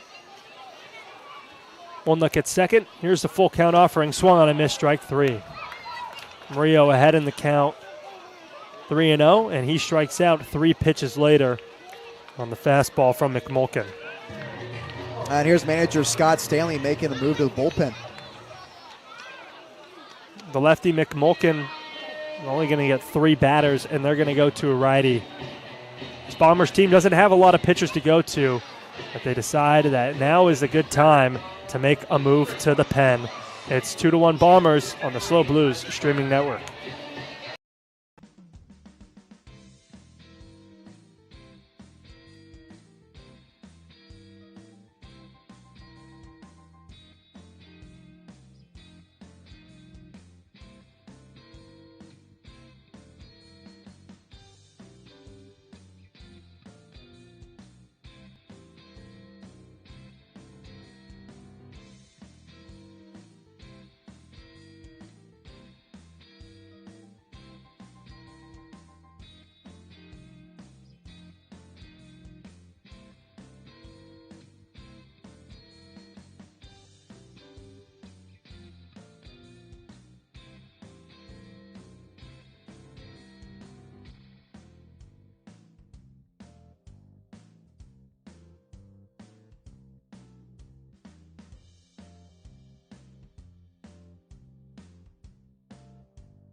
New pitcher for the Bombers is Isaac Cota. McMulkin's day is done after walking a batter and striking out a guy. He goes a third of an inning and is responsible for Tollerman on second and Ardois on first. Now, it's a kid from Cal State San Marcos standing at 6'5", 225 pounds. And making his 10th appearance of the summer for the Bombers, holding it down from the pen pretty well. A 2.39 earned run average in 14 2/3 innings pitched. 7 walks in those 14 strikeouts. 5 earned runs in those 14 2/3. First pitch, a big sweeper for a called strike one. And whatever pitch you can name, he throws it. Yeah, I mean, looking at his overall pitch metrics, changeup, curveball, cutter, fastball, sinker, slider, splitter, sweeper, two-seam. That scouting report is more than one sheet of paper. Another big sweeper, and Suzuki swings at it. It's 0-2. I mean, what do you even do when you go up there? You're like, do I sit fastball? Or wait, no, he has 8 other pitches. I can't sit fastball. What really matters is how much he tunnels it. Can you see it out of the hand? Well, that pretty much tells you the answer. Well, and the stuff is pretty good, too. That fastball sits in the mid to high 80s.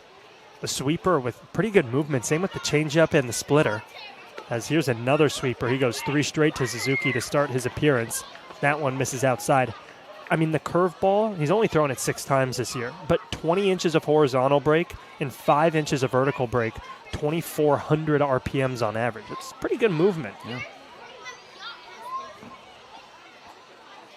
Tollerman on second, Ardois on first. The 1-2 is chopped the other way through the 4-hole for a base hit. Tollerman is going to round third and get stopped there. Ardois is stuck in between second and third. The throw gets cut off, and it goes to second. Ardois just barely gets back safely. Dive.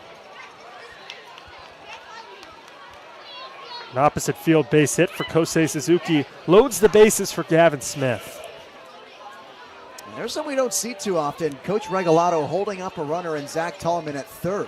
As the manager, Scott Stanley, wants an explanation. He never came fully out of the dugout, though. He's kind of just yelling at the base umpire from the warning track near the dugout, and he'll retreat now. You know, that bang-bang call at second base, if he wants everyone to review it, that could be potentially what he's upset at. First pitch to Smith is that big looping curveball that misses up. 1 ball, no strike. It also was close enough to get everyone and have another angle on it. I mean, it was bang-bang. Ardois decided not to slide back into second base, and the shortstop Williams caught it and applied the tag. Base umpire didn't even signal safe or out. Maybe that's what he's upset about, is the base umpire not even signaling at second, as if he didn't know the ball was in the mitt of the shortstop Williams. As Smith is ahead 2-0 in a situation he excels in, he crushes baseballs with runners in scoring position. Here's the 2-0. Swung on and drilled into left center field. Going back on it is Becker. He rages to the warning track, and he makes the grab on the dirt. The longest sac fly of the summer for Gavin Smith, and I think he thought that was a grand slam. Oh, man, so did everyone and their mother in the ballpark. That was 96 off the bat from Sam Ardois. This was torched and unfortunately caught right at the fence by Becker, who had to go full extension. You could see Smith in the dugout groaning, sticking his face up in the sky. No! Just underneath that one. He got all of it, but just a little too much launch angle, and it'll go as a 350-foot sac fly instead of a grand slam for Gavin Smith. As Raymond is first pitch swinging and drills it into center field. Ardois is going to score. Suzuki scores with ease. A 2 RBI base hit for Drew Raymond. Gives the Blues the lead right back. Now here come the floodgates opening wide open. You get some hard contact from Gavin Smith into left, and Drew with all of his power muscling one into the right center gap to drive in 2.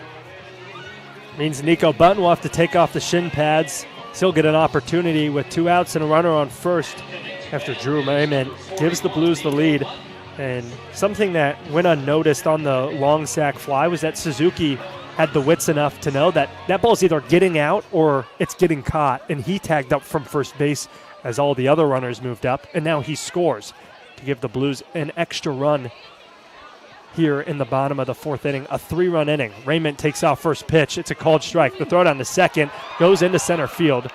Raymond will stand on second base. I think that ball might have hit him in the knee. That was a fantastic jump from Drew Raymond. I mean, that was as perfect as you could get. He glided into second base. I mean, he was striding it into the bag, and he just flew into the base. And you're right, Ryan, about that heads-up play from Suzuki, because typically at first with one out, you see a fly ball to left, you're going halfway towards second. But like you said, he saw it was deep enough, and he tagged instead. It's the 0-1, it misses away. Yeah, I mean, the smart thing to do for sure is get halfway, keep going, keep going. But I think once he saw Becker kind of camp under it on the warning track, he knew that either Becker was going to watch it fly over his head and he was going to get to trot the bases anyways, or he might as well hustle back to first and get to second. And he did just that. Now 2-1 to Nico Button, who last started on the 18th of July against Alameda, where he went 0 for 2, an RBI on a ground out, and he was hit by a pitch as well in that game. Gets the nod a couple days later. Watches that one upstairs, 3-1. Part of that catcher carousel with Cam Andrews and Charlie Caruso. Caruso famously hit 2 home runs in that series against the Merchants. So 3-1 comes home and it misses inside. And he didn't get another day starting at catcher, but Dean Traynor did reward him with the designated hitting role. That was on that day that Button played. On the 18th. I was talking with Caruso before the game today, and I asked him about DHing. And he goes, well, today is an off day no matter what for me, so you won't see me today. But I really hope I DH tomorrow, is what he said. He really wants to get back in that DH spot. Tomorrow would be a Cam Andrews day normally. So we'll see if Dean Traynor decides to let him be the DH as that one misses away. And I think there's going to be a lot that Dean Traynor's going to have to think about because Gavin Smith, his bat is so crucial in this batting order. He's a guy who can supply a lot of power, not going to supply average, but he's made a couple of errors over at third base. So where do you fit Gavin Smith in? That one to the leadoff hitter, EJ, misses up and in. Well, here's another thing, too. One of the intangibles of Gavin Smith, and we just talked about it, timely clutch hitting. How much do you play into that? Yeah, I mean, like I said, he's a guy that just has to be in the order. It's just a matter of, like, where do you put him? The 2-0. Called strike at the letters. EJ thought that one was a little high. So did I. But it's 2 balls and a strike. To the everyday center fielder for the Blues. For the last couple of summers, it's been EJ Royal manning the outfield grass as the leader of this team. Here's the 2-1. It's a slider that Royal chases. 2 balls in, 2 strikes. With 2 outs. And 2 runners on in the bottom half of the 4th inning. That was a 2-foot slider that Royal just swung at. That's gross. A lot of movement. Hard to pick that up regardless of the speed. Here's the pitch. It's another slider. That one looked like it didn't quite have 2 feet of movement. 20 inches, so it's still incredible movement. Man. Yeah. But Royal able to lay off of it. Button in a running position. As the runners will go, full count, 2 outs. Royal slaps it on a excuse me swing, and we'll do the full count offering once more. And this is what EJ is so good at, right? Competing against the pitcher. He's not thinking about his swing. All the stuff he needs to work on to translate into the game, he thinks about in batting practice. When you're in the batter's box in the middle of the game, it's go time. You're a competitor. Royal drove in 36 runs last season with the Blues. Has an opportunity to do it again as that one misses high and it's ball 4. Full count walk to EJ Royal. Loads the bases for Jake Hicksenbaugh.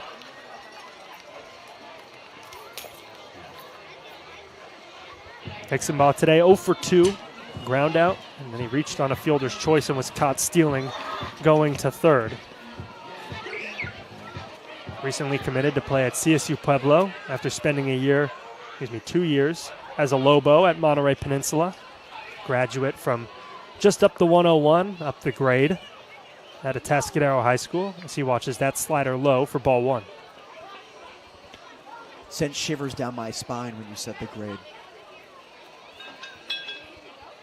Nate's least favorite part of his drive to and from the ballpark is he hits that one soft and up the middle, and it's booted by the second baseman, Derflinger. Heading to third is Royal as Jake Hicksonbaugh gets an RBI hit. Hicks continues to cash in, recorded 5 hits in the 3-game series against the Alameda Merchants, and he picks up where he left off. He's looking awfully comfy in that 2-hole for Dean Trainer's lineup. Pokes it up the middle, and Derflinger couldn't glove it on the backhand. And excuse me, that was a 2-run single. The Blues have extended their lead to 4 now. Royal stands on third. Raymond and Button both scored on that knock from Hicksonbaugh. And now it's Zach Tollerman due up in the box, who led off this inning with a walk against Owen McMulkin. There's an opportunity to do some more damage. All the blue accessories in the right-handed batter's box. The royal blue, not the navy blue that the hometown team wears. More similar to the colors of the Spartans, where he spent this last year at San Jose. More than likely playing some indie ball this next year, petitioning to try to get a grad year at San Jose State. That's a long process. It's not an easy process to go through. He's doing it. He's ahead 2-0. Move over to first. Hicksonbaugh dives back head first.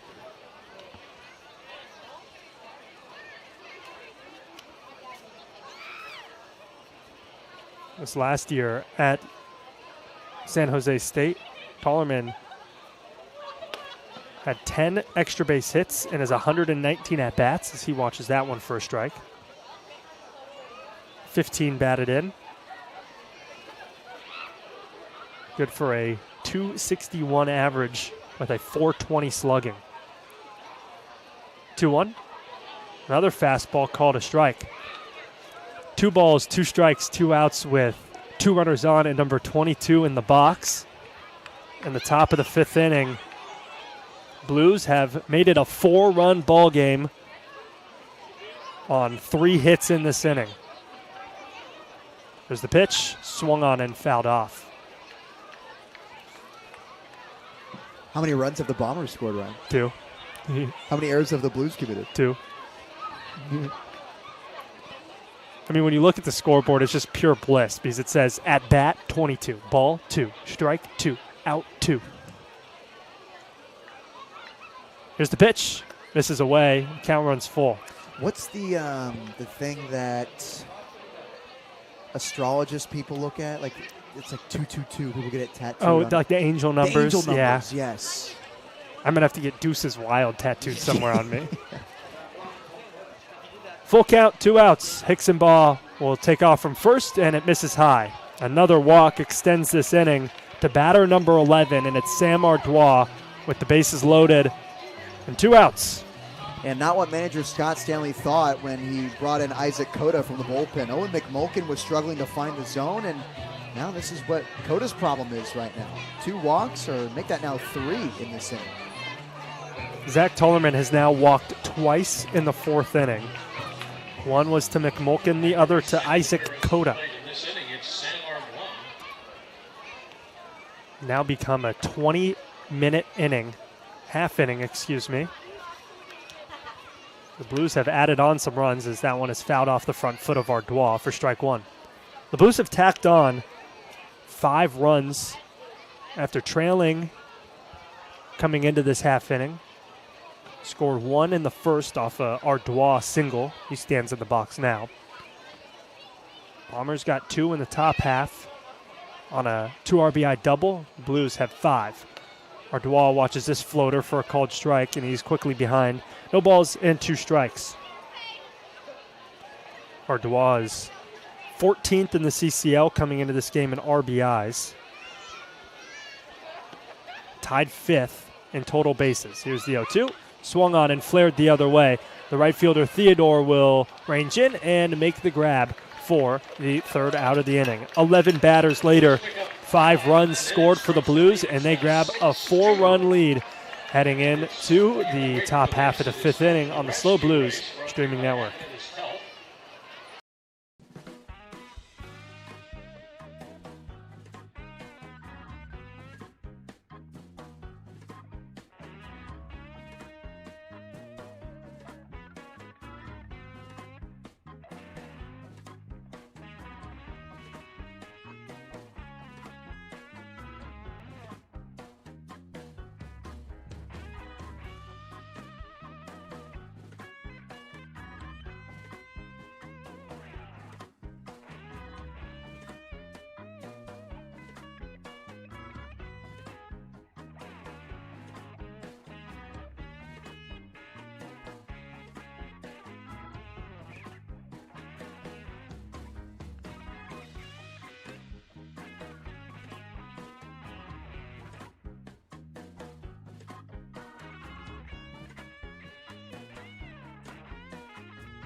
Hawk Hill back out there after coming in for relief for Jackson Howell in the fourth. He recorded a strikeout to end the fourth inning.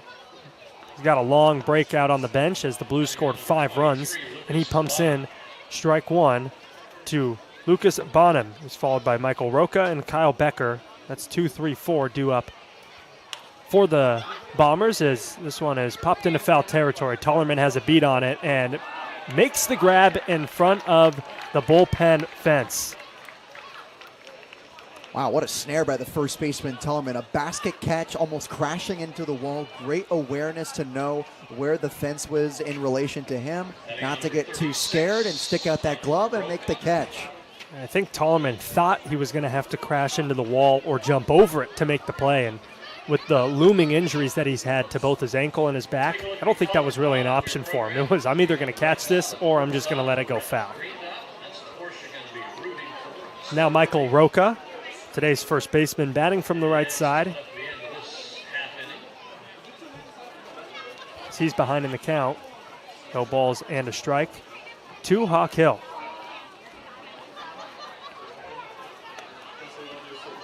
Floater misses high, and the aces are free. Excuse me. Now it's 2 balls and a strike to Rocha.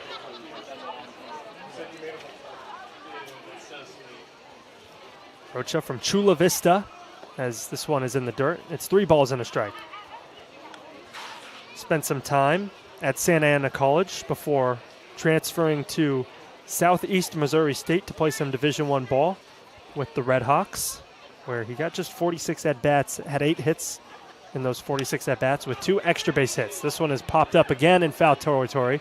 Zach Tollerman will make a catch in the same exact spot. 2 foul outs for Hawk Hill in this inning, both to Zach Tollerman. 2 outs. Literally the same exact spot. And he just got a better beat on it this time because instead of the basket catch, he caught it above his head. Yeah, that time a little bit smarter of a move. He had some time to camp under, and he put his back to the fence so that he could get the glove up. Now it's the two-way. Kyle Becker, who's cleaning it up today for the the Bombers. As that one misses low. The Blues play the Barons tomorrow. 6 o'clock start.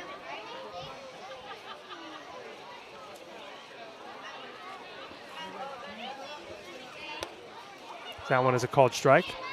And these two are future teammates, both committed to play Division II ball at Northwest Nazarene. See who gets the first laugh of many, as that one misses upstairs, 2-1. How fun is that? I mean, Hawk Hill just put on a really big grin, too, after that pitch missed up and inside. I think him and Becker kind of shared a smile in that moment. Probably had a chat before the game. Maybe you've talked online on social media as Becker rolls this one foul. And you saw how quickly Hawk Hill got off that bump. He wanted to make sure that if that was in fair territory to Tollerman, he was ready at first for the PFP. Again, another big smile on Becker stepping in the batter's box. This is so fun. The guy who walked on at Washington State last fall but didn't make the team and now will continue at the Division II level. Is it 2-2? Ooh, that one just misses. Man. And Hawk, that's the biggest smile of them all. He thought he had Becker looking. Full count, 2 outs.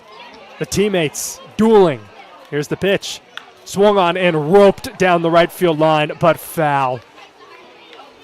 Becker almost had extra bases on Hawk Hill.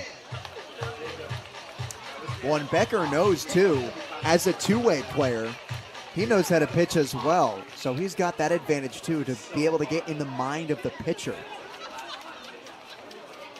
Here's the offering. It's a curveball that's popped up on the infield. Hawk Hill doesn't even look at it. He walks off, says something to his future teammate as Murillo squeezes it for the 3rd out of the inning. A 1-2-3 for Hawk Hill. He sat down 4 in a row. We head into the bottom of the 5th. Blues up by 4 on the SLO Blues streaming network.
Diego Murillo will lead it off.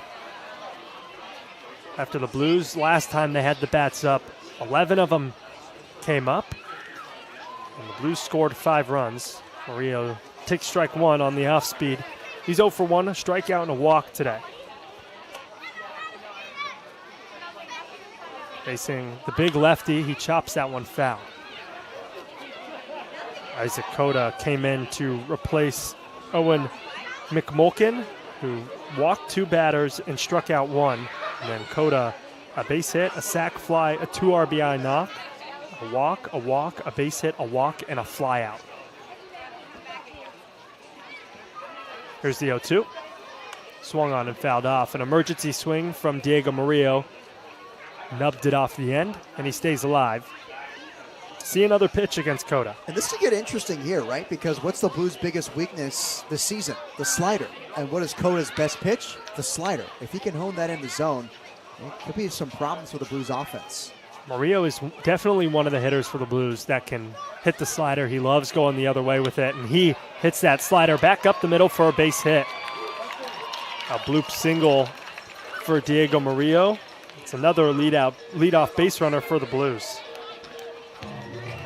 That was more than a bloop. That was a laser into center field. Didn't get the exit velocity you would think because of that pitch not supplying much of the power, but the sweeper didn't sweep like it does with Cota, and Murillo puts a nice square barrel on it into center field. Now it's the Japan native, Kosei Suzuki, with a runner on first and no outs. First pitch misses inside for ball 1. Suzuki singled to load the bases in the 4th inning. Later scored on a 2 RBI knock from Andrew Raymond as he pops this one up and out of play, bounces right on the concourse, and 10 children dogpile. We got the SLO Mustangs travel ball team here today. Yes, we do. Taking advantage of some foul balls. They're still fighting over it. This might be a bigger tussle than the one we saw on Sunday. Suzuki chops this one on the ground, foul. What kind of glove is Bonham wearing? I'm unsure. It kind of looks gigantic. That's what I'm saying. It looks like an outfielder's glove. Yeah, it almost even yeah. Does Bonham usually play in the outfield? Let's see. He's listed as an infielder on our roster. Or maybe UCR wants him to play outfield. Who knows? Throw over to first is not in time. Murillo dives back. He's a third baseman at El Camino College. Third baseman shortstop is what's listed in the Twitter bio. Maybe he forgot his glove on the drive down. Who knows? Suzuki, a wild swing. They back pick to first.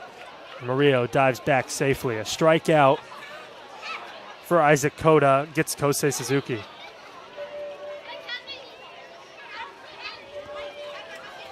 And there's that out pitch showing its ugly head to the Blues offense. Suzuki absolutely fooled from Cota on that sweeper. I'll bring up Gavin Smith, the Crimson from Harvard, going into his sophomore year, originally from Arizona. Queen Creek, more specifically, as he watches the slider for strike 1. Playing third base today and has struggled defensively over there, but has been really good at the plate for the Blues. Notably, brought the Blues their first 3 runs of the entire summer on a home run as he hits that one the other way for a base hit. Murillo will round second and stop there. Goes station to station on a 74-mile-an-hour base hit off the end of the bat for Gavin Smith, his first hit of today. And that's a healthy sign for Smith, too, because this is a guy who loves to go pull side. But seeing him go the opposite way here and have a conscious mindset to move the runner over with a base hit the opposite way and to right, that's a good sign. Now it's Drew Raymond, who already has a base hit and a couple of RBIs in today's game. He has an opportunity to add on to that RBI total here with 2 on and 1 out. And Nate said it before the game. He said his dog of the day prediction is this guy in the dish. And if he could get a couple more RBIs right now, he would be putting himself way ahead. Oh, I made some bigger claims than that too, Ryan. Yeah, I'm not going to say that one. I'll say this one. Okay. A yard card. I got a yard card on Drew Raymond today. Now? No, I'm going to place an overall game yard card. Yeah. Now would be electric. It would be. A 3-run bomb to give the Blues a 9-2 lead. That one misses way inside as Raymond buckles his knees. And chat, you can't dock me for using the yard card right now for the overall game because I used it before the broadcast. He did say before the game that Drew Raymond was going to go yard. 2-0. Misses upstairs. They backpick the second, and it sails into center field. Maria will move up to third, and Smith will move up to second. An error from the catcher. Zitko puts 2 in scoring position. I think no one was on the same page that time. Zitko had the throw to second, and Williams ran away from it. That's just classic miscommunication. Getting some happy feet, I think, after he was able to backpick Murillo in the first inning. He's been trying to do it every single time he can with Murillo on base now. 3-0. Get me over fastball, catches the outside for strike 1. And that's a tough call right there, nibbling at the outside corner. I talked to Drew Raymond today about going the opposite way, and that's one of those pitches that he's trying to swing at more. Although this one was a little too much off the plate for my liking. 3-1, swung on and chopped, just foul. Now a full count to Drew Raymond. And we know Drew can hit it hard to his pole side. I mean, his frame is ridiculous at 6'5", 220 plus pounds. We know he can rip it hard to the right side, but underrated aspect about him is his oppo power. He actually hit an opposite field home run his first season at Santa Clara this year, so he wants more of those. This one's fouled back. Now it's a 8-pitch at bat. This will be pitch number 8 to Drew Raymond. And you can see there that fastball was in the upper outside quadrant of the strike zone, and he was telling me how he's hunting different parts of strike zone quadrants. That spot right there is what he's looking for. Here's the full count again. A slider that misses upstairs. And Drew Raymond with an 8-pitch walk loads the bases once more for the Blues. That'll be for Nico Button. But what I love about Button's approach to this at-bat, he hasn't even stepped in the box yet, but he took those shin pads off when he saw that Gavin Smith reach base. He said, I know my teammate Drew Raymond isn't grounding into a double play. I know I'm hitting in this inning. I love that. Still some confidence in Drew Raymond. Raymond might not even notice. His first pitch swinging is Button. He sends it the other way. Button is one of 3 lefties in the lineup today for the Blues. The other 2, Raymond and Hicksonbaum. Raymond has only grounded into 1 double play in 56 plate appearances this summer. Button at the dish with the bases loaded. An opportunity to tack on some more. This is a slider for a called strike. We're seeing that fog creep in way earlier than we're used to. Yeah, the clouds are moving. I can visibly see the fog moving from right to left the same way the wind is blowing here at the ballpark. It's the 0-2 to Button. Hits off the shoe top. He skips over to first base, and the Blues score a run on a hit by pitch. What's hilarious about that to me is that Nico, without a doubt, got hit, but he tried to sell it a little bit more. He got hit on the left foot, but when he hopped up in pain, it was the right foot. The right foot.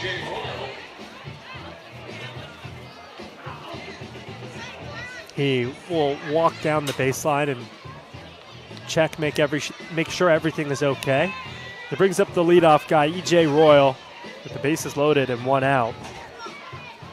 With that hit by pitch, Diego Murillo scores. Puts Gavin Smith on third, Drew Raymond on second, and Nico Button on first. Here's the pitch. Called strike. Above the letters to E.J. Royal.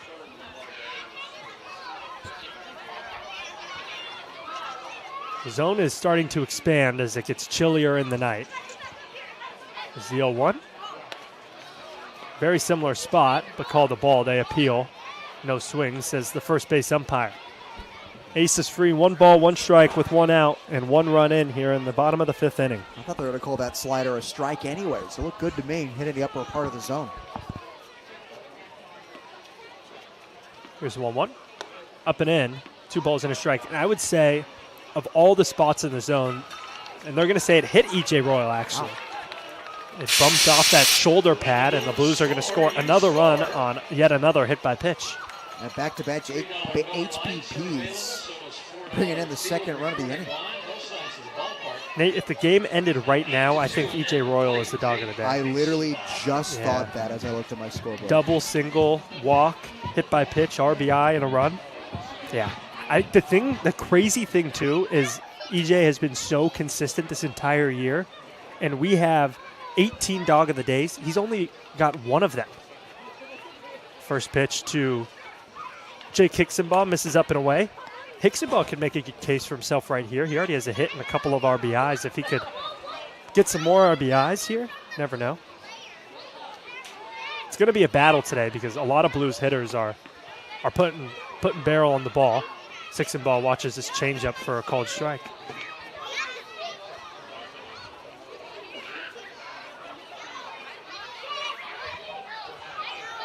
Royal on first, Button on second, Raymond on third.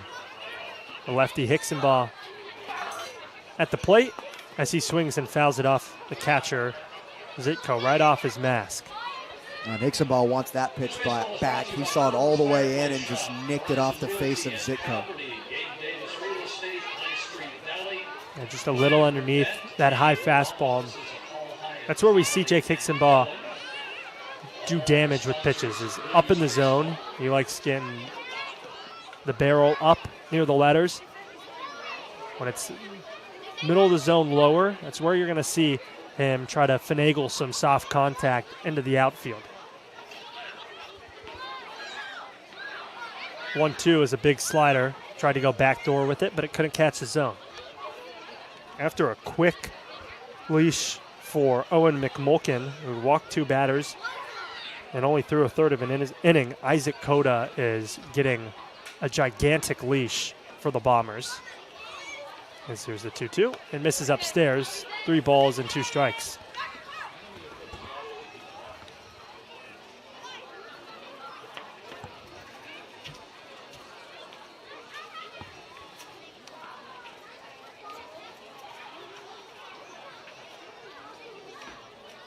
Here's the pitch.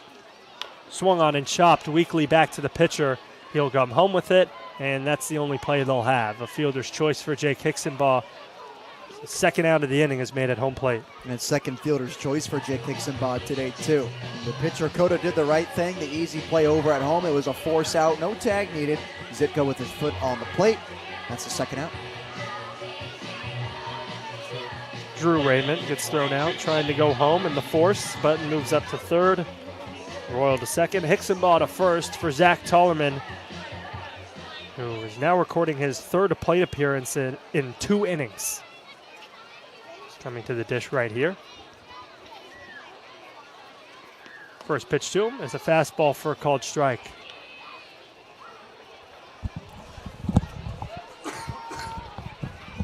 Cota, in his inning and a third of work, has given up 5 hits, hit 2 batters, and walked 4. Here's the 0-1. Misses away. 1 ball and a strike. 3 outs he's recorded have been a sac fly, a fly out, and a strikeout and a fielder's choice.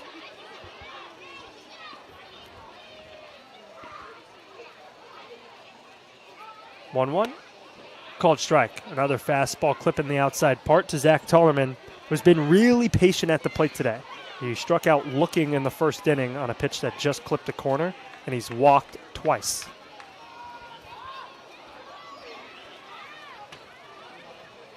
He's behind 1-2 to the big righty. Here's the pitch. Swung on and missed. A drop third, and the catcher will tag Zach Tollerman for the third out. Another long inning for the Blues as they tack on 2 more, and we head into the 6th. They're up 8-2 on the SLO Blues streaming network.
James Theodore will lead it off. In the top half of the sixth inning, the Blues extend their lead out of slam range as Hawk Hill will head back out there.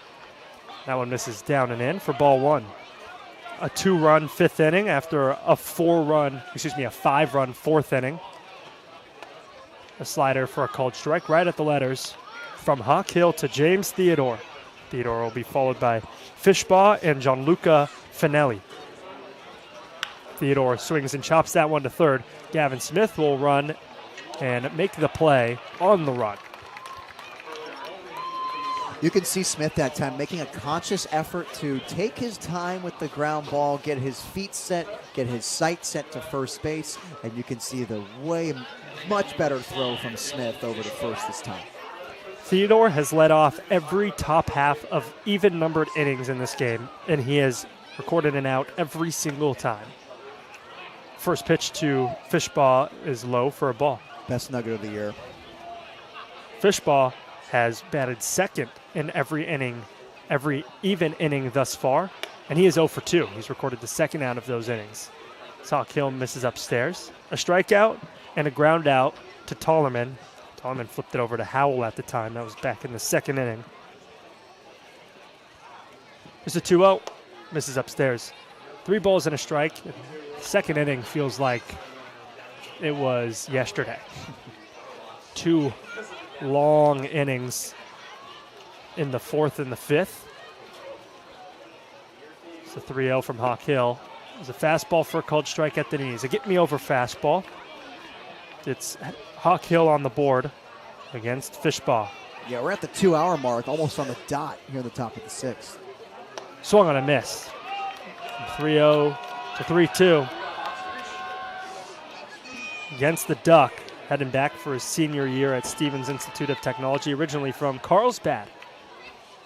Full count, misses outside, just barely. Full count walk. Puts Fishbaugh on first.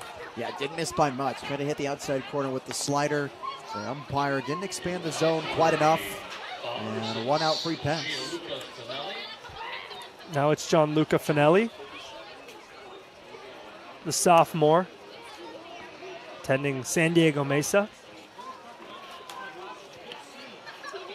He's first pitch swinging and pops up into foul territory. Tollerman and Button will range over. Button slides, but it hits off the netting.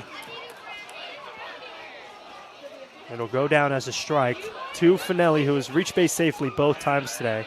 An error in the second and a walk in the fourth. He later scored on that walk.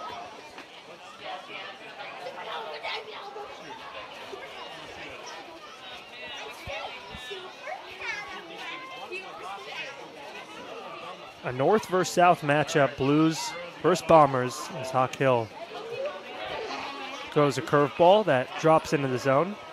Blues second place in the CCL North. As fans bellow for the third bottle of hot sauce. Blues hold their own destiny to make the playoffs. That one is laced back up the middle. Diving to his left is Murillo. He throws to first, and it's just barely not in time with Tollerman standing off the bag. Another incredible play from Diego Murillo. It's every game. Yeah, that was, centimeters away from hitting the infield dirt. Murillo just scooped it up just before it could touch down. Another diving full extension effort by the second baseman, Diego. Like you said, Ryan, it's just every day he flashes that leather.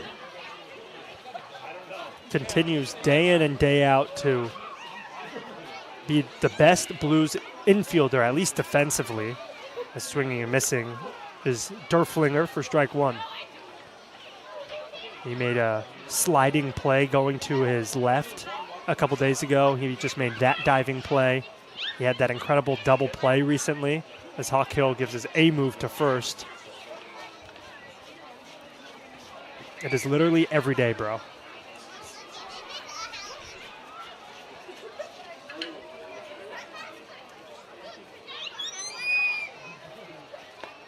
Swing and a miss, a back pick to first. It was a good throw, but Tollerman slowly applied the tag. Sliding back safely is Fishbaugh. Yeah, good throw timing-wise, but just not the right spot. Derflinger this year is batting just under .330 for the San Diego Bombers. As Nate and I have mentioned, have played 49 games. Runner goes, doesn't matter. Strike 3 swinging. Derflinger goes down on strikes, and Huck Hill gets his second strikeout of the day. We head into the bottom of the 6th inning. Blues maintained their 6-run lead on the SLO Blues streaming network in a half inning, brought to you by SLO County Golf.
Bottom of the 6th inning is brought to you by SLO County Golf. They offer 3 incredible courses in the San Luis Obispo area, 1 in SLO, 1 in the Atascadero, and 1 in Morro Bay, that offer a unique combination of both beautiful scenery and affordable prices.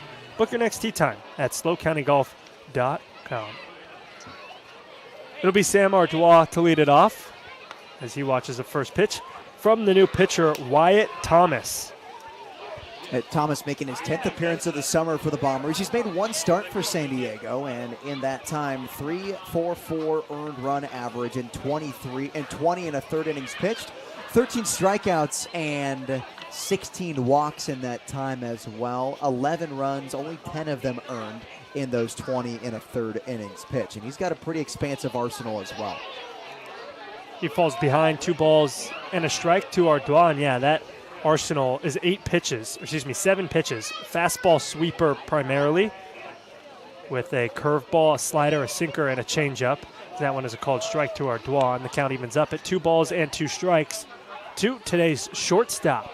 Primarily been playing third base as of late, but moves up the middle. Slider misses away. Count runs full. Ardois is 1 for 2 today, an RBI knock in the first. That got the scoring started. A walk and a run in the 4th, and a fly out to end that long 4th inning. And a full count walk to Ardois as he flips the bat over to his dugout. It's a leadoff base runner for the Blues. That's the 3rd straight inning they've recorded a leadoff base runner. And the 3rd plate appearance for Ardois in a row, where he's reached a single and a pair of walks. I'll bring up Diego Murillo, who has a hit, a strikeout, and a walk in today's game. He also scored in the 2nd. Excuse me, that was in the 5th that he scored. With Ardois first, a slider for a called strike above the hands of Murillo. Thomas, a former Eagle from Biola University, turned wrestler at Golden West College. Originally from Huntington Beach, as he drops in that curveball for strike 2. 3 varsity seasons at Huntington Beach High School, 2023 grad. Won an NHS championship as Murillo hacks and fights this one off in foul territory, but it's playable for the first baseman, Rocha, as he makes the grab on the warning track. That's a good play by Rocha, too. There's the fog rolling in awfully quickly in the Coastal Valley here. Makes it hard to see with the lights in your face as well. It's awfully dim on the field. I don't know if you can tell in the stream right now, but it's a dimly lit Sinsheimer. The clouds have completely engulfed all of the sky other than a little bit out in front of center field and past Beer 1 in the parking lot. It's cotton candy skies straight into gray clouds as Kosei Suzuki watches strike 1. This one away and blocked by Zitko. Ace is free to today's designated hitter. I can't say I've ever seen a cloudy day at Sinsheimer yet this season. This might be the first. Yeah, Nate and I in our scorebooks, we have a section where we get to put the weather, but we always do the game time weather. And when you go back throughout the entire scorebook, we haven't had a non-sunny day at first pitch at Sinsheimer as Suzuki pops this one into foul territory. Racing after it is Theodore, but he will not get there. We haven't had a non-sunny start, but I don't know if we've ever seen something like this where about 2 hours and 10 minutes into the game, fog has completely covered the sky here at the ballpark. The 1-2 swung on and fouled off once more. Suzuki has been uber aggressive in today's game, swinging at anything thrown his way, a couple of strikeouts swinging, and then he recorded a hit in the 4th. But he's been expanding the zone against these Bombers pitchers who have had a really rough time finding the strike zone, as he will not offer at this curveball that misses up above his head. Zitko has to jump up out of his squat to grab it.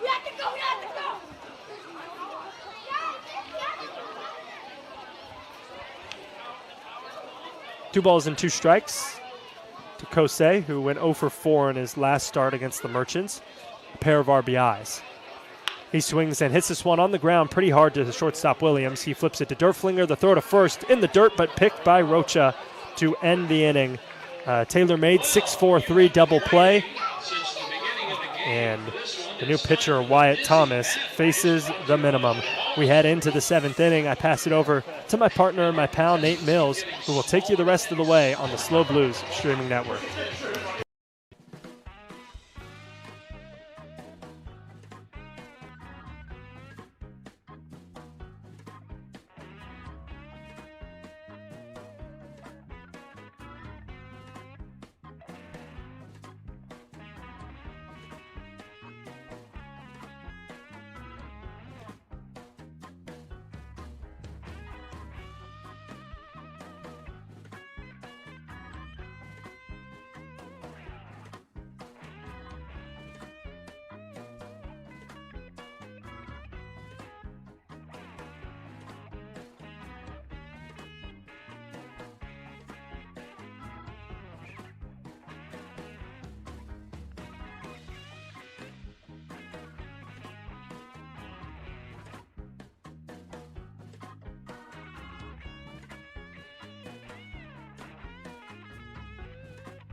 Omar Reynoso is the new pitcher coming out of the pen for the San Luis Obispo Blues. He replaces Hawk Hill, who after 2 1/3 innings of work, exits the ball game. A nice outing from Hawk Hill against the San Diego Bombers to hold them at bay. Leading it off, it's Griffin Zitko, the catcher, who was 1 for 2.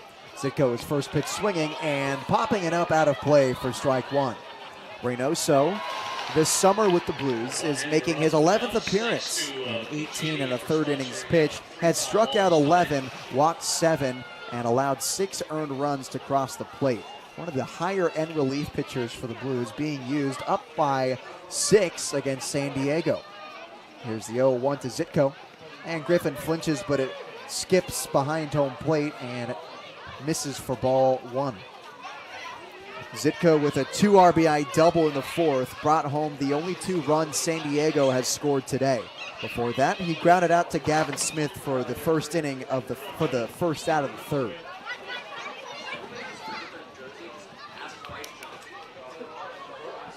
Here's the 1-1. Zitko taps it foul down the 3rd baseline, 1-2. Griffin is a former Kingsman from Cal Lutheran. Now into the transfer portal, looking for a new school with a year left of eligibility. As 2020 high school graduate, earned a COVID and a redshirt season. The 1-2. Zitko drills it into left field. Coming in is Raymond, and it drops in front of him, a base hit. 84-mile-an-hour single from Griffin Zitko, and he's 2 for 3 today.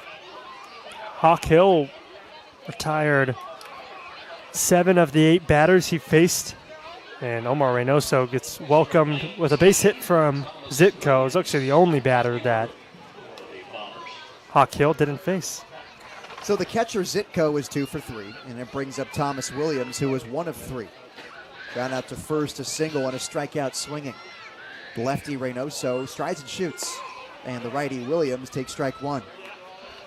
Williams, a vaquero from the University of Texas, Rio Grande Valley. A second-team All-Southland Conference honoree. Also earned his spot on the All-Defensive team in the Southland Conference. Hard grounder to short. Ardois gobbles it up.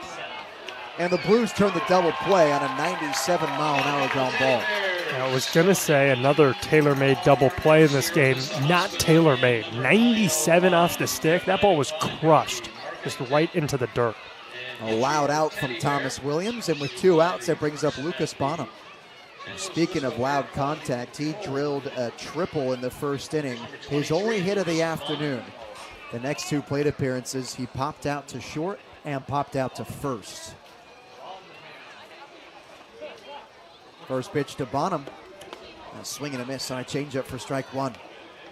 Lucas, UC Riverside commit, last played a CCL game on July 18th against the Academy Barons. That was 4 days ago. Went 1 for 4 against the Academy with a strikeout and a walk. Bonham takes in the dirt, 1 ball and 1 strike. This summer with the San Diego Bombers, batting at a .338 clip and a team-leading .828 OPS. Playing his 20th game of the summer with San Diego. Reynoso comes set with 2 outs. Here's the 1-1. Bonham takes a fastball in the outside corner, 1-2. Well, Lucas, back in the day, ran an Instagram page with his brother Ian showing gloves that they relace and polish. I could use that now. My glove needs a tune-up. Here's the 1-2. Bonham crushes it into left field. Raymond giving chase in front of the warning track. It hits the bottom of the wall, and Bonham's in at second base with a stand-up double. 3 pieces of loud contact is framed against Reynoso. This one gets down for extra bases with 2 outs. And Bonham, all of a sudden, halfway to the cycle. I mean, not a lot of time left to play, but he got a triple and a double. 2 extra base hit day for Lucas Bonham. He's 2 for 4. And here's Mikey Rocha in 0 for 2 day. A line out to Ardois, short, a walk, and a pop out to first. Rocha, today's first baseman, hails from Chula Vista, and a former Don from Santa Ana who is batting south of 200 this summer for the Bombers. In league play, in CCL league play, he's batting 167. It's been a summer of struggle for the kid who batted south of 200 with the SEMO Redhawks this past season. His first pitch, misses in the dirt. Button keeps it in front, 1-0. Oh, but there once was a time in his 2 seasons with the Santa Ana Dons, a career 339 batting average, a slugging just below 500, and an on-base percentage of 43%. That is very good. That's in 387 at-bats, too. Runner at second. Omar checks. Here's the 1-0. In the dirt once again, and Button smothers it. 2 balls and no strikes. He came from a high school filled with amateur baseball legacy at Eastlake High. California state champs in 2017. And actually 3-time state champs. 3-time San Diego Open Division champs. And D1 section champs as well. Pitch high and tight. 3 balls and no strikes from Omar Reynoso. One of the many athletes to come out of that area of San Diego, just south of the city. Have produced multiple elite Little League teams that have gone to Williamsport, Pennsylvania to represent California. 3-0 fastball is pinned on the inside corner for strike 1. Nate, I don't know if I've ever told this story on the air, but my Little League went to Williamsport once upon a time. Oh. And it was actually, it was my 9-year-old year, and they came 2nd in the U.S., 3rd in the world. Wow. Yeah. The 3-1. Fastball misses inside, ball 4. First walk of the day issued from Omar Reynoso, and the 3rd base runner he has allowed in his first inning out of the bullpen. That's the 2nd walk of the day for Mikey Rocha. And the Bombers continue to load him on as pitching coach Brian Traynor heads out to the hill to talk to his southpaw. You know what? It was probably like your 12-year-old year that they win. It was 2012. I don't know. Was that? Well, the SoCal Eastlake teams, I believe, had dominance before 2012. Okay. That was your 10-year-old year in 2012, right? Yes. You're 02? Yes. Yeah. No, So- 01, I was 11. Okay. So Yeah. it was the year before you were a 12-year-old. They made it all the way, won California, and then went all the way out to Williamsport. And I believe they lost to Texas in the U.S. championship game. And then So that year was the Monet Davis year, if I'm not mistaken. I think it was the year after. That Year was after. Monet Davis, yeah. So here's Reynoso against Kyle Becker, a left-on-left matchup with 2 runners on for San Diego. Omar comes sent from the stretch, now delivers. Becker takes the first pitch below the zone, 1-0. Yeah, Monet Davis was 2014. This was 2012. Yeah. Monet represented Team Pennsylvania in the Little League World Series. Here's Becker, the Northwest Nazarene commit against Reynoso. Omar's slider hits the outside corner for strike 1. Becker with an average of 289 this summer with the Bombers. A 371 on-base percentage in his 21 games played. He played in that July 18 CCL game against the Barons and went 2 for 4 with a double and a run scored. Here's the 1-1. Lefty pokes it the opposite way and into left field, a base hit. Raymond gloves it and throws it home. It might be close at the plate, but it's offline. An RBI single from Kyle Becker, his first hit of the afternoon, drives in the 3rd run of the day for the Bombers. They bring within 5. Batter who came in defensively in the last inning, number 57. So Rocha moves Blake Mitchell to, in for Theo. Rocha moves to second and Zitko scored.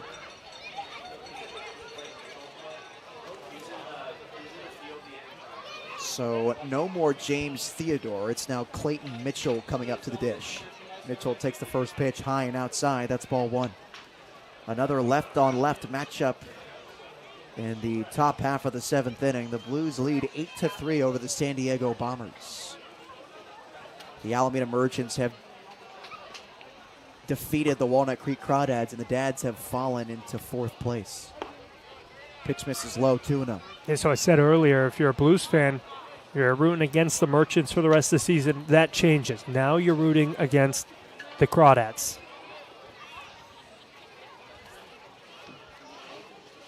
Runners on first and second. It's Rocha at second and Becker at first. 2-0 is dribbled down the first base line, but it'll be foul.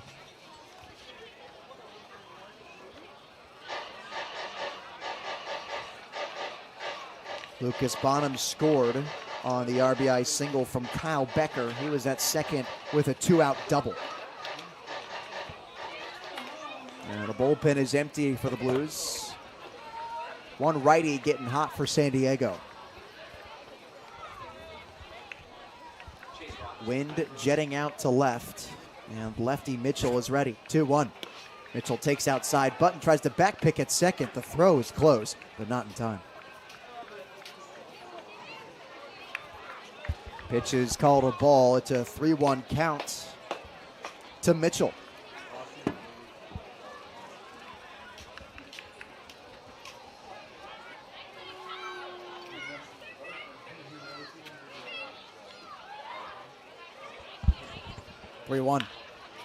Other way, ground ball. Ardois scoops it up at short. Couple shuffles, throws to first. Tollerman picks it out of the dirt and ends the inning.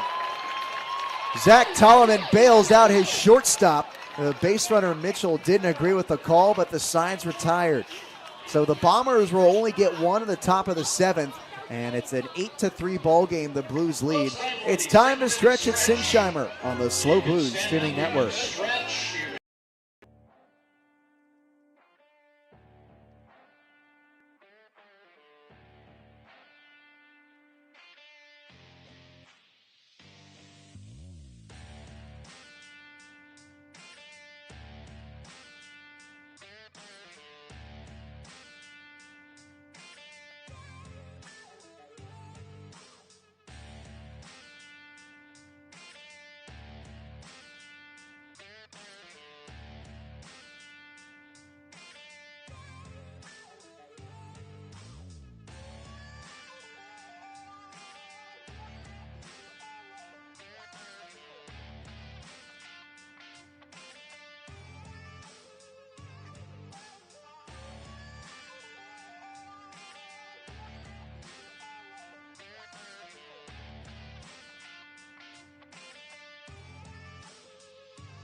New pitcher in for the San Diego Bombers. They tacked on one more run against the Blues, but didn't move the needle too much. 8-3 lead for San Luis Obispo. An RBI single from Kyle Becker scored Lucas Bonham from second, who reached on a 2-out double.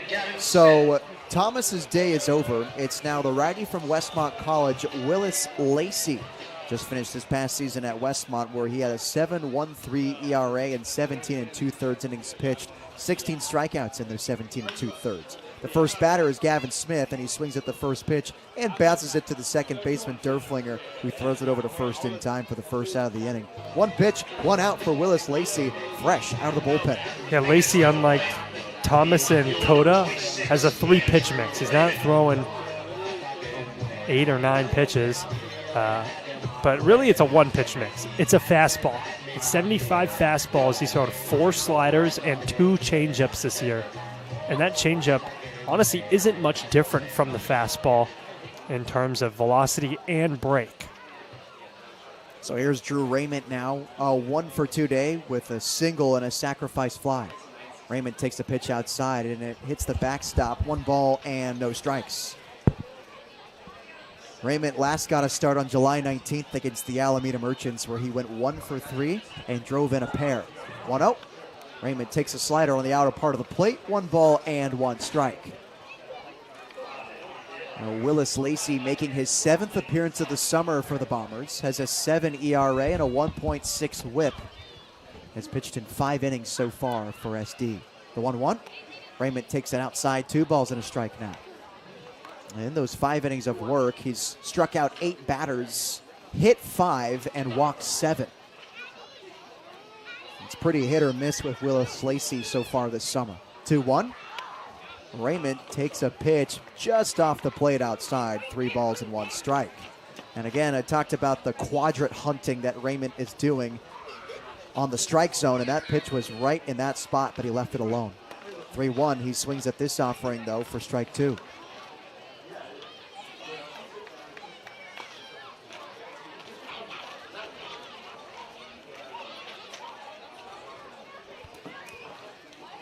The payoff. Raymond takes it off the plate outside. That's ball 4. A 1-out base runner for the Blues, and it brings up Nico Button. Raymond's reached base safely 3 times today in front of 939 fans. What'd you guess? 988. Okay. I was 911. So well, the way our interns have been guessing this summer, I probably came in last. Yeah. We've had some very good guesses this season. Button's first pitch swinging and cracks it underneath the glove of Derflinger at second base. First hit of the day for Nico Button. 3rd time he's reached base safely, and it moves the line of the 7th. That one hit off the end, but he was able to wrap it, and it was hit pretty well. Gets it under the glove of Derflinger. Puts 2 on with 1 out for the top of the order. And here's everyone's favorite leadoff man, E.J. Royal, a former Bison from Utah Tech. Now looking to play some independent league baseball this next spring. He's 2 for 2 today with a double, a single, a walk, and a hit by pitch. Royal breaks his bat as he bloops it into left field, and Becker makes the running grab for the 2nd out of the 7th. That sucks. First pitch, you break your bat, and you get out. Just not a fun at bat for EJ. An expensive at bat for EJ. Expensive at bat, and what's funny is that EJ had recently changed bats. He was using a bomb bat this whole summer, which famously are essentially indestructible. And he uses pure maple there, and it's shattered. So here's Jake Hixenbaugh now, 1 for 4 day. Hicks takes the first pitch, that's outside, 1-0. An RBI single in the 4th. A 4th inning full of chaos. That was a 5-run frame for the Blues. And what separates these 2 squads tonight. Hixenbaugh sends this fastball over the dugout down the 3rd base line for a foul ball, 1-1. And it really is the difference in this game. The Blues lead it by 5. 8-3 score in the bottom of the 7th. Just finished stretching here at Sinsheimer. The fog casting over the field, draping the stadium in a cold breeze. So 1-1, an inside move. And no throw from Lacey. On the West, I believe this is historically one of the coldest summers we've ever had. In San Francisco, it is by far the coldest summer. Here's the 2-2. Well, the 1-1, and Hicksonbaugh sends it straight back. Now 1-2. Yeah, I mean, it's been really nice this summer, but we haven't had any, like, excruciatingly hot days. No. And we had a few of those this past season. All the windows had to be open. Mm-hmm. There was a very thin, sticky filament of sweat on your forearms on a frequent occasion. Yeah. But today, I mean, I'm wearing pants and a hoodie, and we're in the middle of July.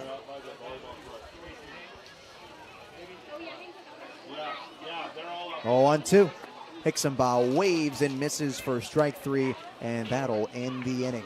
First strikeout of the day for Jake Hicksonbaugh, and we head into the 8th inning. The Blues up by 5, 8-3 on the SLO Blues streaming network.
Dylan Fishbow leads it off against Omar Reynoso, the lefty out of the pen for the Blues. It's a right-on-left matchup as San Luis Obispo leads the San Diego Bombers 8-3.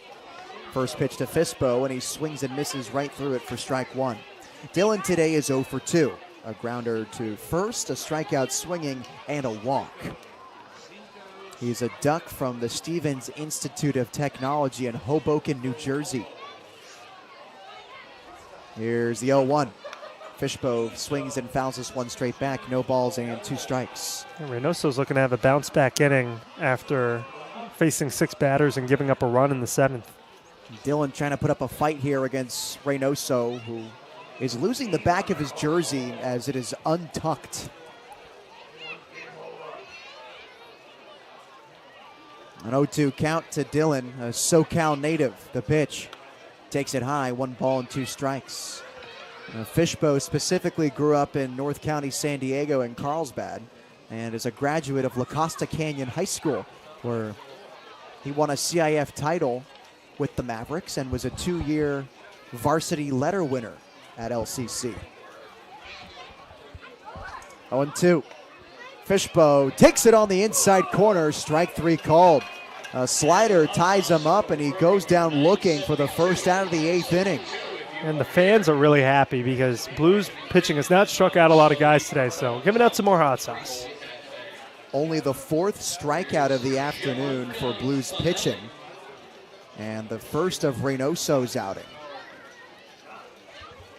So here's the righty Gianluca Finelli, the DH, who is 0 for 2 today. And reached on error, walked, and lined to the second baseman Murillo. This one's popped up deep in the dark night sky. Diego at second calls off his first baseman Tollerman and snares it leaning to his right for the second out of the 8th. Woo! He barely caught that one. Almost went a little too far, but Diego's an athlete. He was able to recover. 2 quick outs here for Reynoso as the infield and outfield communicate on the wind and the dark sky that is cascading over the field. All thanks to the thick fog that has swept Sinsheimer within the past hour. And here's James Derflinger. He's 0 for 3 today. Reached on fielder's choice, reached on error, and struck out. First pitch to the righty.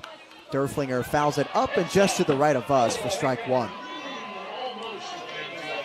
James is a former Bobcat from Saddleback College, one of the best junior college programs in the state, and at one point they were, as they won the California JUCO tournament a couple seasons ago. Was not a part of that tournament, but this past season batted south of 300 with Saddleback. Slugged 444. Slider flutters above the zone from Reynoso, 1 ball and 1 strike. And after a good season with Saddleback, he can continue that success this summer with the Bombers. He was the All-Star Game MVP in the Western Baseball Association All-Star Game, when he went 2 for 3 with a double and 2 RBIs, 3 stolen bags, and 2 runs scored. 1-1. This one's sent off the hands and out of play behind home plate. 1 ball and 2 strikes. A 6'1", 180-pound junior. Going to play some Division II baseball at Vanguard, who wasn't always a Division II program. They were an NAIA squad for years and years, and recently made a jump to the Pac West Conference. That's where Biola is. That's where Point Loma Nazarene. With 2 outs from Reynoso, the 1-2. Swinging a foul tip at home plate. Button can't glove it. We'll do it again. Derflinger played his last CCL game on July 18th against the Barons at the Academy in Compton. Came into pinch hit late in the ball game, went 0 for 1 with a strikeout. The last start he made in the CCL was against the Foresters, who ran away with the CCL South, not even close. They played him on July 13th. He went 2 for 4 there in their 2-1 win against Santa Barbara. Here's the 1-2. Swing and a miss. Omar ties up another batter, this time with a fastball in the inner part of the plate. 5th strikeout of the day for Blues pitching, 2nd for Reynoso's outing, and we head into the bottom of the 8th inning. Blues up 8-3 over the San Diego Bombers on the SLO Blues streaming network.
Bottom of the Inning is brought to you by the talented team at Studio Design Group Architects. Whether you're designing, planning, or needing permits for a new space, Studio Design Group and their collaborative philosophy have you covered. Visit sdgarchitects.com to learn more.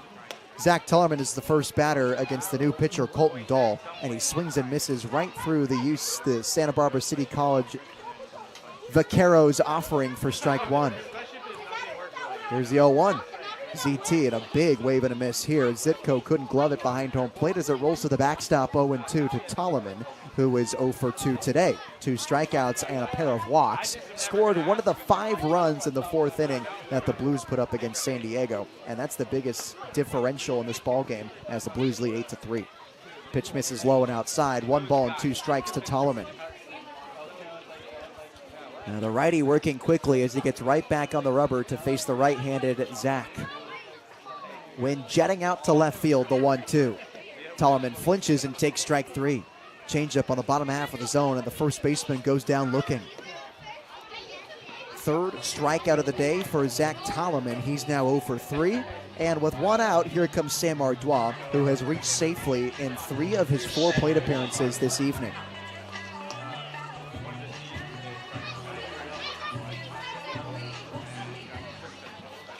The pitcher, Dahl, impatiently waiting on the mound, burying his face in his black leather. Now he delivers. Slider is in there for a called strike, 0-1. Dahl has appeared in 3 games in the CCL, through 4 1/3. No runs, no hits, couple walks, couple strikeouts. Missing on the outside corner. It's 1-1 now to Ardois. Colton in non-league play is making his 5th appearance, has a 2.70 earn run average and a sub-1 whip. Ardois ropes it into left field, a base hit. 1 out single for Sam Ardois. It's his 2nd knock of the day.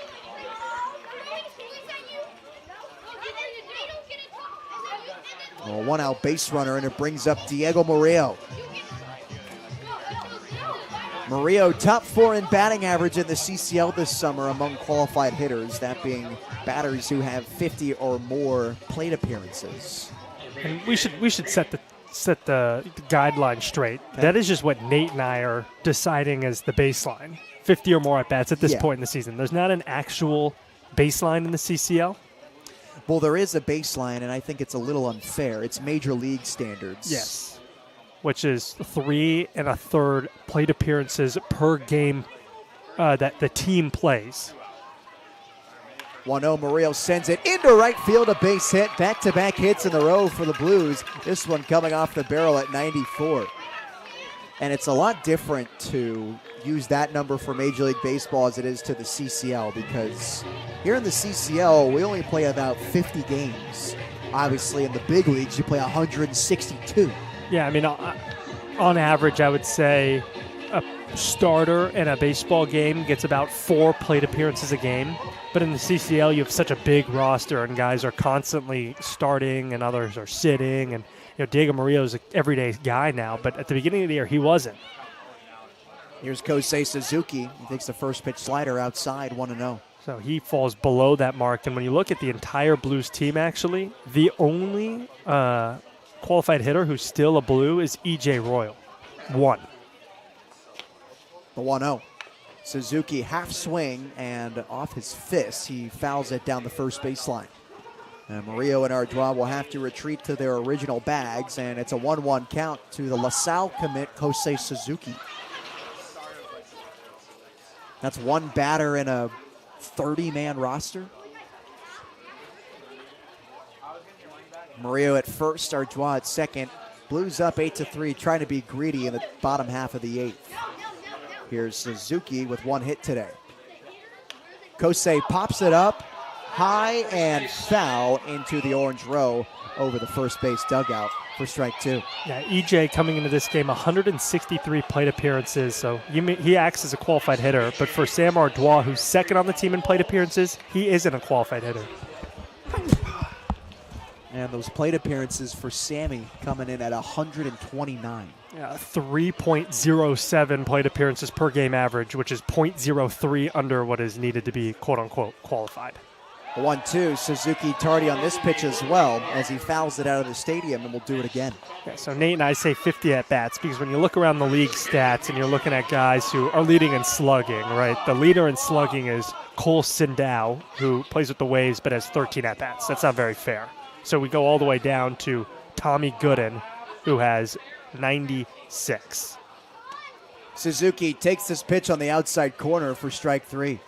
Kosei knew it immediately, and he takes the heel-toe express right back to the dugout for the second out of the 8th. Third strikeout of the day for Kosei.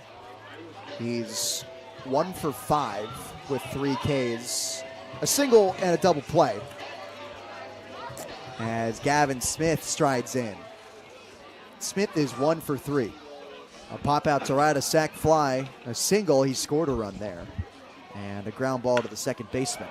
He crushes this one to center field. Fishbow is at the warning track, and it's off the top of the wall. Ardois scores easily, so will Murillo. Gavin Smith slides in at third base, and it's a triple. He demolished that fastball off the top of the fence to drive in 2 and make it a 10-3 game.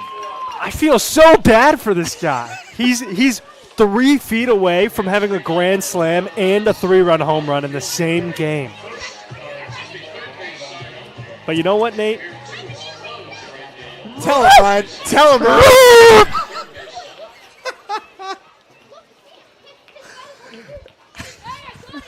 I don't know what that was. It wasn't a dog, though, as Drew Raymond lines it to the third baseman Bonham to end the inning. Gavin Smith with a big boom to center for 3 bases, drives in 2. It's a 10-3 game as we head into the 9th on the Slow Blues streaming network.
Top half of the 9th inning, Omar Reynoso looks to close it out against the San Diego Bombers as they now trail 10-3 against the San Luis Obispo Blues.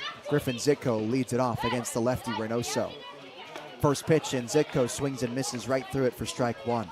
Well, Gavin Smith demolished a triple to center field. Off the top of the fence at 398 feet, it scored 2 runs to tack on a pair for the Blues and make it 10-3.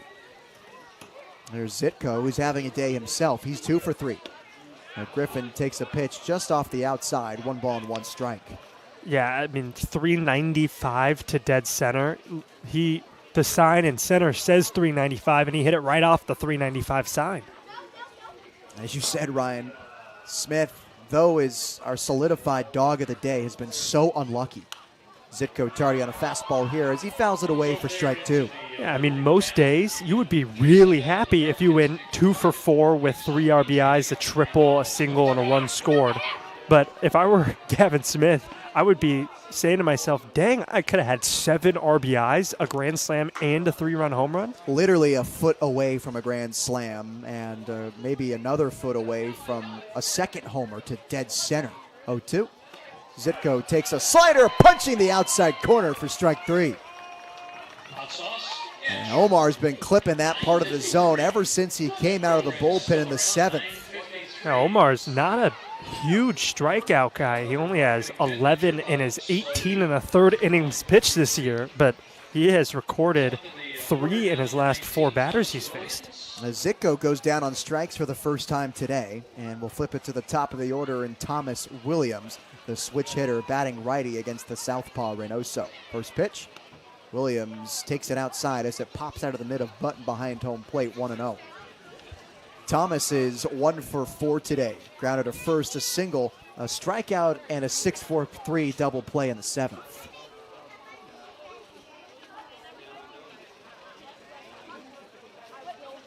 Reynoso rocks as he comes set from the stretch with the bases empty.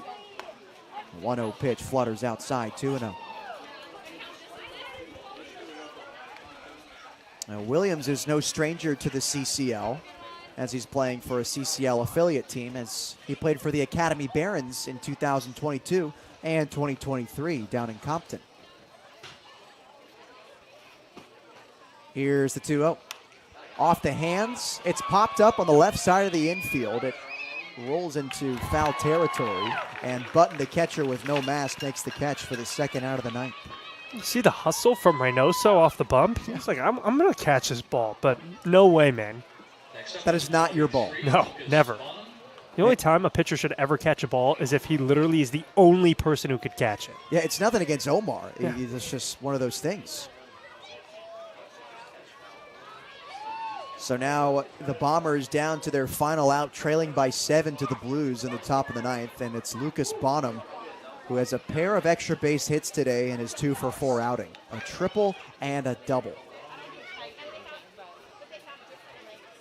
First pitch, Bonham with a wild hack and a miss on a high fastball for strike 1.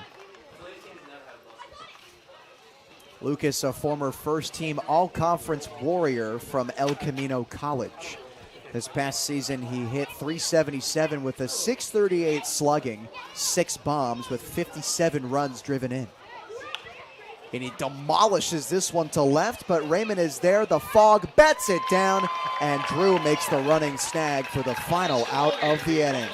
Reynoso faces the minimum in the top half of the ninth, and the Blues collect their 28th win of the summer. 2 hour and 59-minute game. The Blues get it done in just under 3 hours, and they go home happy. It's a must-win game. They got a couple more of those this week against teams that are low down in the standings of the CCL South. Yes, or tomorrow it's the Barons, and then Thursday it's the Philippines baseball group. Those are games this Blues team has to win. Absolutely have to win, and you may have missed it in the broadcast, but Ryan and I were talking about how the Blues' priorities have changed. It used to be you were the biggest anti-Alameda Merchants fan on the planet because the Merchants' losses plus the Blues' wins should equal 5 and get the Blues into the playoffs. Well, Alameda has since lost to the Walnut Creek Crawdads. They are now in, or they beat the Crawdads. They're now in third. They're in a playoff spot. So the Blues need the Crawdads to lose now. And with 5 games left in the season, these are some teams that the Crawdads very well can beat. So the Blues' destiny is in their own hands. Yeah, and let's put it into a wider perspective here. The Blues now, after this win, 4 games, 4 is the magic number to make the playoffs. Correct. The Merchants and the Crawdads play each other 3 times in the next couple of days, which is not a good thing for the Blues because although that's good competition, if they just keep flip-flopping who's in 3rd and 4th place, what that means is that the Blues have to win games to maintain their playoff spot. because they're not going to get any help. What they would need tomorrow, the Crawdads in 4th place, the Merchants and the Crawdads play. They would need the Merchants to win, but that also means the Merchants are getting closer to the Blues in the playoff standings for 2nd place. So it's kind of a mixed match of what do you want to happen. The Blues essentially just need to win games. That's the baseline. The Blues are in control of their own destiny. They get a huge win against the San Diego Bombers here, and they want to collect 2 more in this 3-game homestand before heading down to Conejo to play the Oaks on Friday night. But for now, they host the Academy Barons tomorrow at Sinsheimer Stadium at 6 p.m. Dog of the day is Gavin Smith. Very well deserved. Ryan, that sounded a lot more like a dog this time. He was 2 for 4 today, 2 RBI triple, a sacrifice fly, a single, have a day to the third baseman who was a few feet away from a pair of homers. And that'll do it from us here at Sinsheimer Stadium. Thanks for watching Blues Baseball on the SLO Blues Streaming Network. The Blues win 10-3 against the Bombers. We'll see you tomorrow at 6.